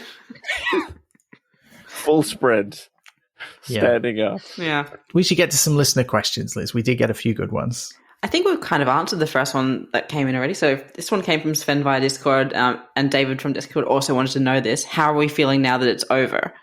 And Sven has added, not looking forward to rereading it, ... Sven's not going to do the 5-book in one go reread. I would recommend it, Sven. No. Yeah. We would not. Look, I think I am really glad to have been on this journey. There have been parts of it that I really enjoyed over all 5 books. And even in this book, like I said, there's bits of this that I really had a good time with. But I do find at the end that I found it a bit disappointing where it's ended up. Like I don't mind a book or a series even ending with unanswered questions, but I feel like that's kind of all we've got. We didn't get a great revelation that made us understand the Long Earth better. We invented some new terms and we understand that there is an intelligence out there that's not human or derived from Earth in some way. But we kind of already knew that because of the Silver Beetles. So what was the revelation in this book? It didn't feel like it added something that I wanted, a big thing at the end. So yeah, disappointed a bit, but still having been glad to have experienced it. I'm the same. There's a lot to critique at the micro level in these books, and so I probably sound like I don't like them a lot of the time, but I'm glad that I read them. And I think at the macro level, they're doing some really interesting things, being, this kind of high concept mix of sci-fi and fantasy, and, that fundamental premise is fascinating, and the moments when they lean into that are the strongest in the series for me. So I think it's definitely a worthwhile read, and I'm glad that I read it, but it's probably not what I'm going to go back and reread anytime soon. A bit too much disappointment in the payoff, and also the setup for the payoff that often didn't happen could be a bit of a slog. Like, it's not a super readable read. Like, as we were saying before, there are some scenes that are quite boring and you read through those scenes because you're like, okay, this is going to be important later. And then when the questions they raise aren't answered, you're like, why did I read that really long passage? That was a bit boring. But that said, when it did pay off, I really enjoyed the payoff. And I actually had a lot of fun reading this book. I enjoyed it a lot. And more than The Long Utopia, I liked elements of The Long Utopia, but that one was a bit of a drag for me. So when I started this, I had probably slightly low expectations because I was coming from The Long Utopia and I was a bit tired. Again, not to be negative on The Long Utopia. It's a good book, but it was probably my least favorite in the series. So it was a bit of a pleasant surprise to come to this book and find I was having a lot of fun reading it. So overall, yeah, I would rate this series pretty highly and recommend people who are interested in the ideas give it a go, but it's not like my top Pratchett or anything. Yeah, I feel like I covered this a little bit in my previous response, but having finished it all, I feel satisfied having completed a series, because that's always like a nice feeling, like knowing that you've finished quite an epic thing and you know everything that the authors have put into it is now out there and you've read it. So that's a really satisfying feeling. You can assess it on a whole, which I think we've done this episode. Like everyone else, I feel a little bit disappointed at the anticlimax of it, but that doesn't mean that I didn't enjoy the individual pieces that made up the series along the way. So glad that I read it, not heading back anytime soon. It just feels like a series of ideas expressed nicely. So, yeah, which is fine if you know that from the outset. Yeah. Which some of you know well. I think pretty much the same with all three of you. I think in one sense, reading Baxter before has given me sort of an unfortunate expectation of what I was hoping for the series as well. So that there is that level of reader expectation that I unfortunately bring like baggage. But I suppose it is the same for you guys in terms of Pratchett as well. And for me being a newer Pratchett fan, I guess I was hoping to see some more Pratchett moments, sort of maybe humanize a little bit of Baxter's prose. But as I said, I felt like it was just a kind of weird, unhappy medium between the two. It is not a marriage that I would ever have seen in literature. If you said, okay, two authors, put them together, you can pick anyone. Stephen Baxter and Terry Pratchett, I would not have picked, gotta say. But, you know, God bless him. I still had a good time in the series at times, but yeah, that's a fun one. Yeah. They came up with it at a dinner party, didn't they? Imagine being at that dinner party. Yes. And like in theory, I'd love to be at a dinner party with Terry Pratchett and Stephen Baxter talking high concept stuff. But in practice, if it was anything like parts of the book, everyone else at the dinner party is like, oh my God, guys, just we're done, have the dessert, go home. Yeah. Do you reckon they serve crab at that dinner party? Because there is a lot of crab in the series.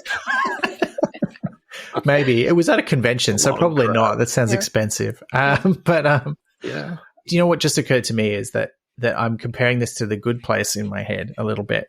And that one of the things that Michael Schur said they tried to do in The Good Place is take what you would normally do at the end of a season and try and do it earlier so that it would push the story in a new direction. And I feel like each of the books of the Long Earth kind of did that up to a certain point. Like they blew up a whole town with a nuclear bomb at the end of the first one. They had the Yellowstone eruption at the end of the second one that kind of completely devastates the datum Earth.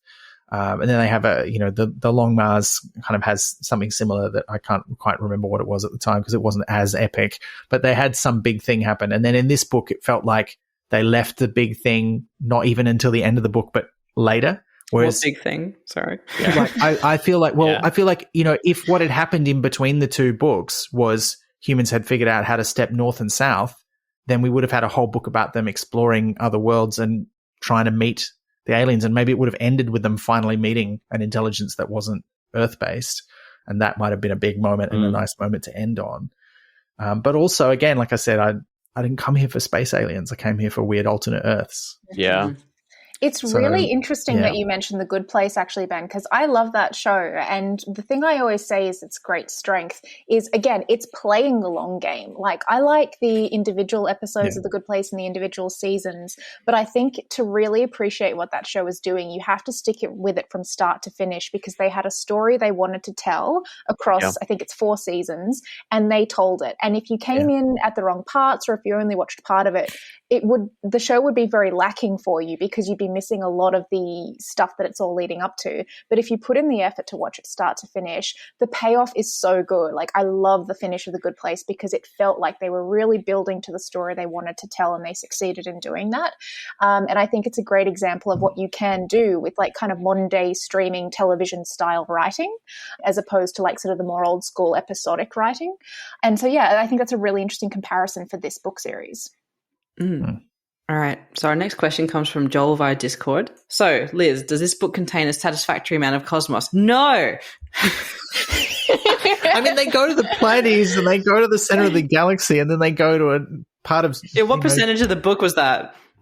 True. That's like the last 6 chapters or something. So, yes, I get it. I think we spend more time, like, going to Helen's grave. So yeah, No, that's only 2 chapters. almost the same amount of time. Emotionally, the same amount of time. Yeah. Oh. So the cosmos we got, great, but for a book called Long, I mean, they've already set us up for this feeling with the Long War, and I'm pretty sure that's why I'm getting this question. Long War, at least there was some cosmos in this book, so that's something. True. But yeah, there was not a satisfactory amount of cosmos, at least not for me. Fair enough. Okay, no one else gets to answer. That was directed at me. Okay, we'll go to the next one. All right. Next question comes from David via Discord. Does it satisfactorily answer the questions the previous books gave you that you felt needed to be answered? No. I'm just going to say no. Like, the big hanging one was what happened to those guys on the planet. Yeah. But also, it sort of hints that the characters in the books are going to find those answers, but we don't get to come with them and find out what they are. That's really the feeling that it left me with. Yeah. Yeah. It's like watching someone else have a good meal. Crabs. Yeah. It's interesting because I agree. I don't think that it answered a lot of the questions that were set up in earlier books, but weirdly it kind of answered some questions that we hadn't been asking. Like, some of the things it focused on were questions that like hadn't really come up before. So it was exploring some interesting stuff. There were quite a lot of answers in there. They just weren't always the things that we'd been asking from previous books, like what happened to these people, or what Does Nelson have a son? Yeah, like that sort of thing. Yeah. Does Nelson have a son? We did answer that, yeah. Mm-hmm. I think that this book has the best explanation of how consciousness is tied to the ability to step. Like that chapter that you referred to, Deanne, about it requires imagination and a certain uncertainty, and then linking that back to the uncertainty principle. I thought that was great, but it wasn't new. I kind of already understood that, but I thought the way that the book talked about it, not just in that chapter, but also later on, I thought it did a really good job of sort of justifying that and explaining it, even though it was something we kind of already knew. I just thought, yeah, that one was satisfying, but otherwise, no. But I think that brings us to the end. Look, we might come back for a little bonus episode where we talk about the series in general, but this has been a long conversation, so I want to bring it to an end. Thank you so much, Joel and Deanne, for joining us. Now, do you have any personal projects that you would like to spruik, or would you like to recommend a book to people who maybe have read The Long Earth and come away like us a little bit disappointed, and maybe there's something you can point them to that they might get the same kind of vibe from? Oh my God, I've been chomping at the bit for this because for some reason I had a feeling this would come up. I thought, man, science fiction, it's a genre I love. What can I recommend to people if they want to move on from this and do something else? So I've been doing this a little bit now, of being like, I've got my fantasy staple, which is the easy one, right? Lord of the Rings. And for the longest time, I recommend Dune to people to read because it's my favorite sort of sci-fi book. But it's kind of not. I don't think that's a good sci-fi first thing to recommend to people, and I've only discovered this on through experience. Hyperion. I think if somebody wants to read a sci-fi novel that's semi-hard sci-fi, but with really, really interesting characters and characters that you can really get around. Dan Simmons, incredible. I think it's an exemplar in the genre. Go out and read Hyperion. If you want just a tome of a sci-fi novel, then read Hyperion and Fall of Hyperion. It comes as an omnibus.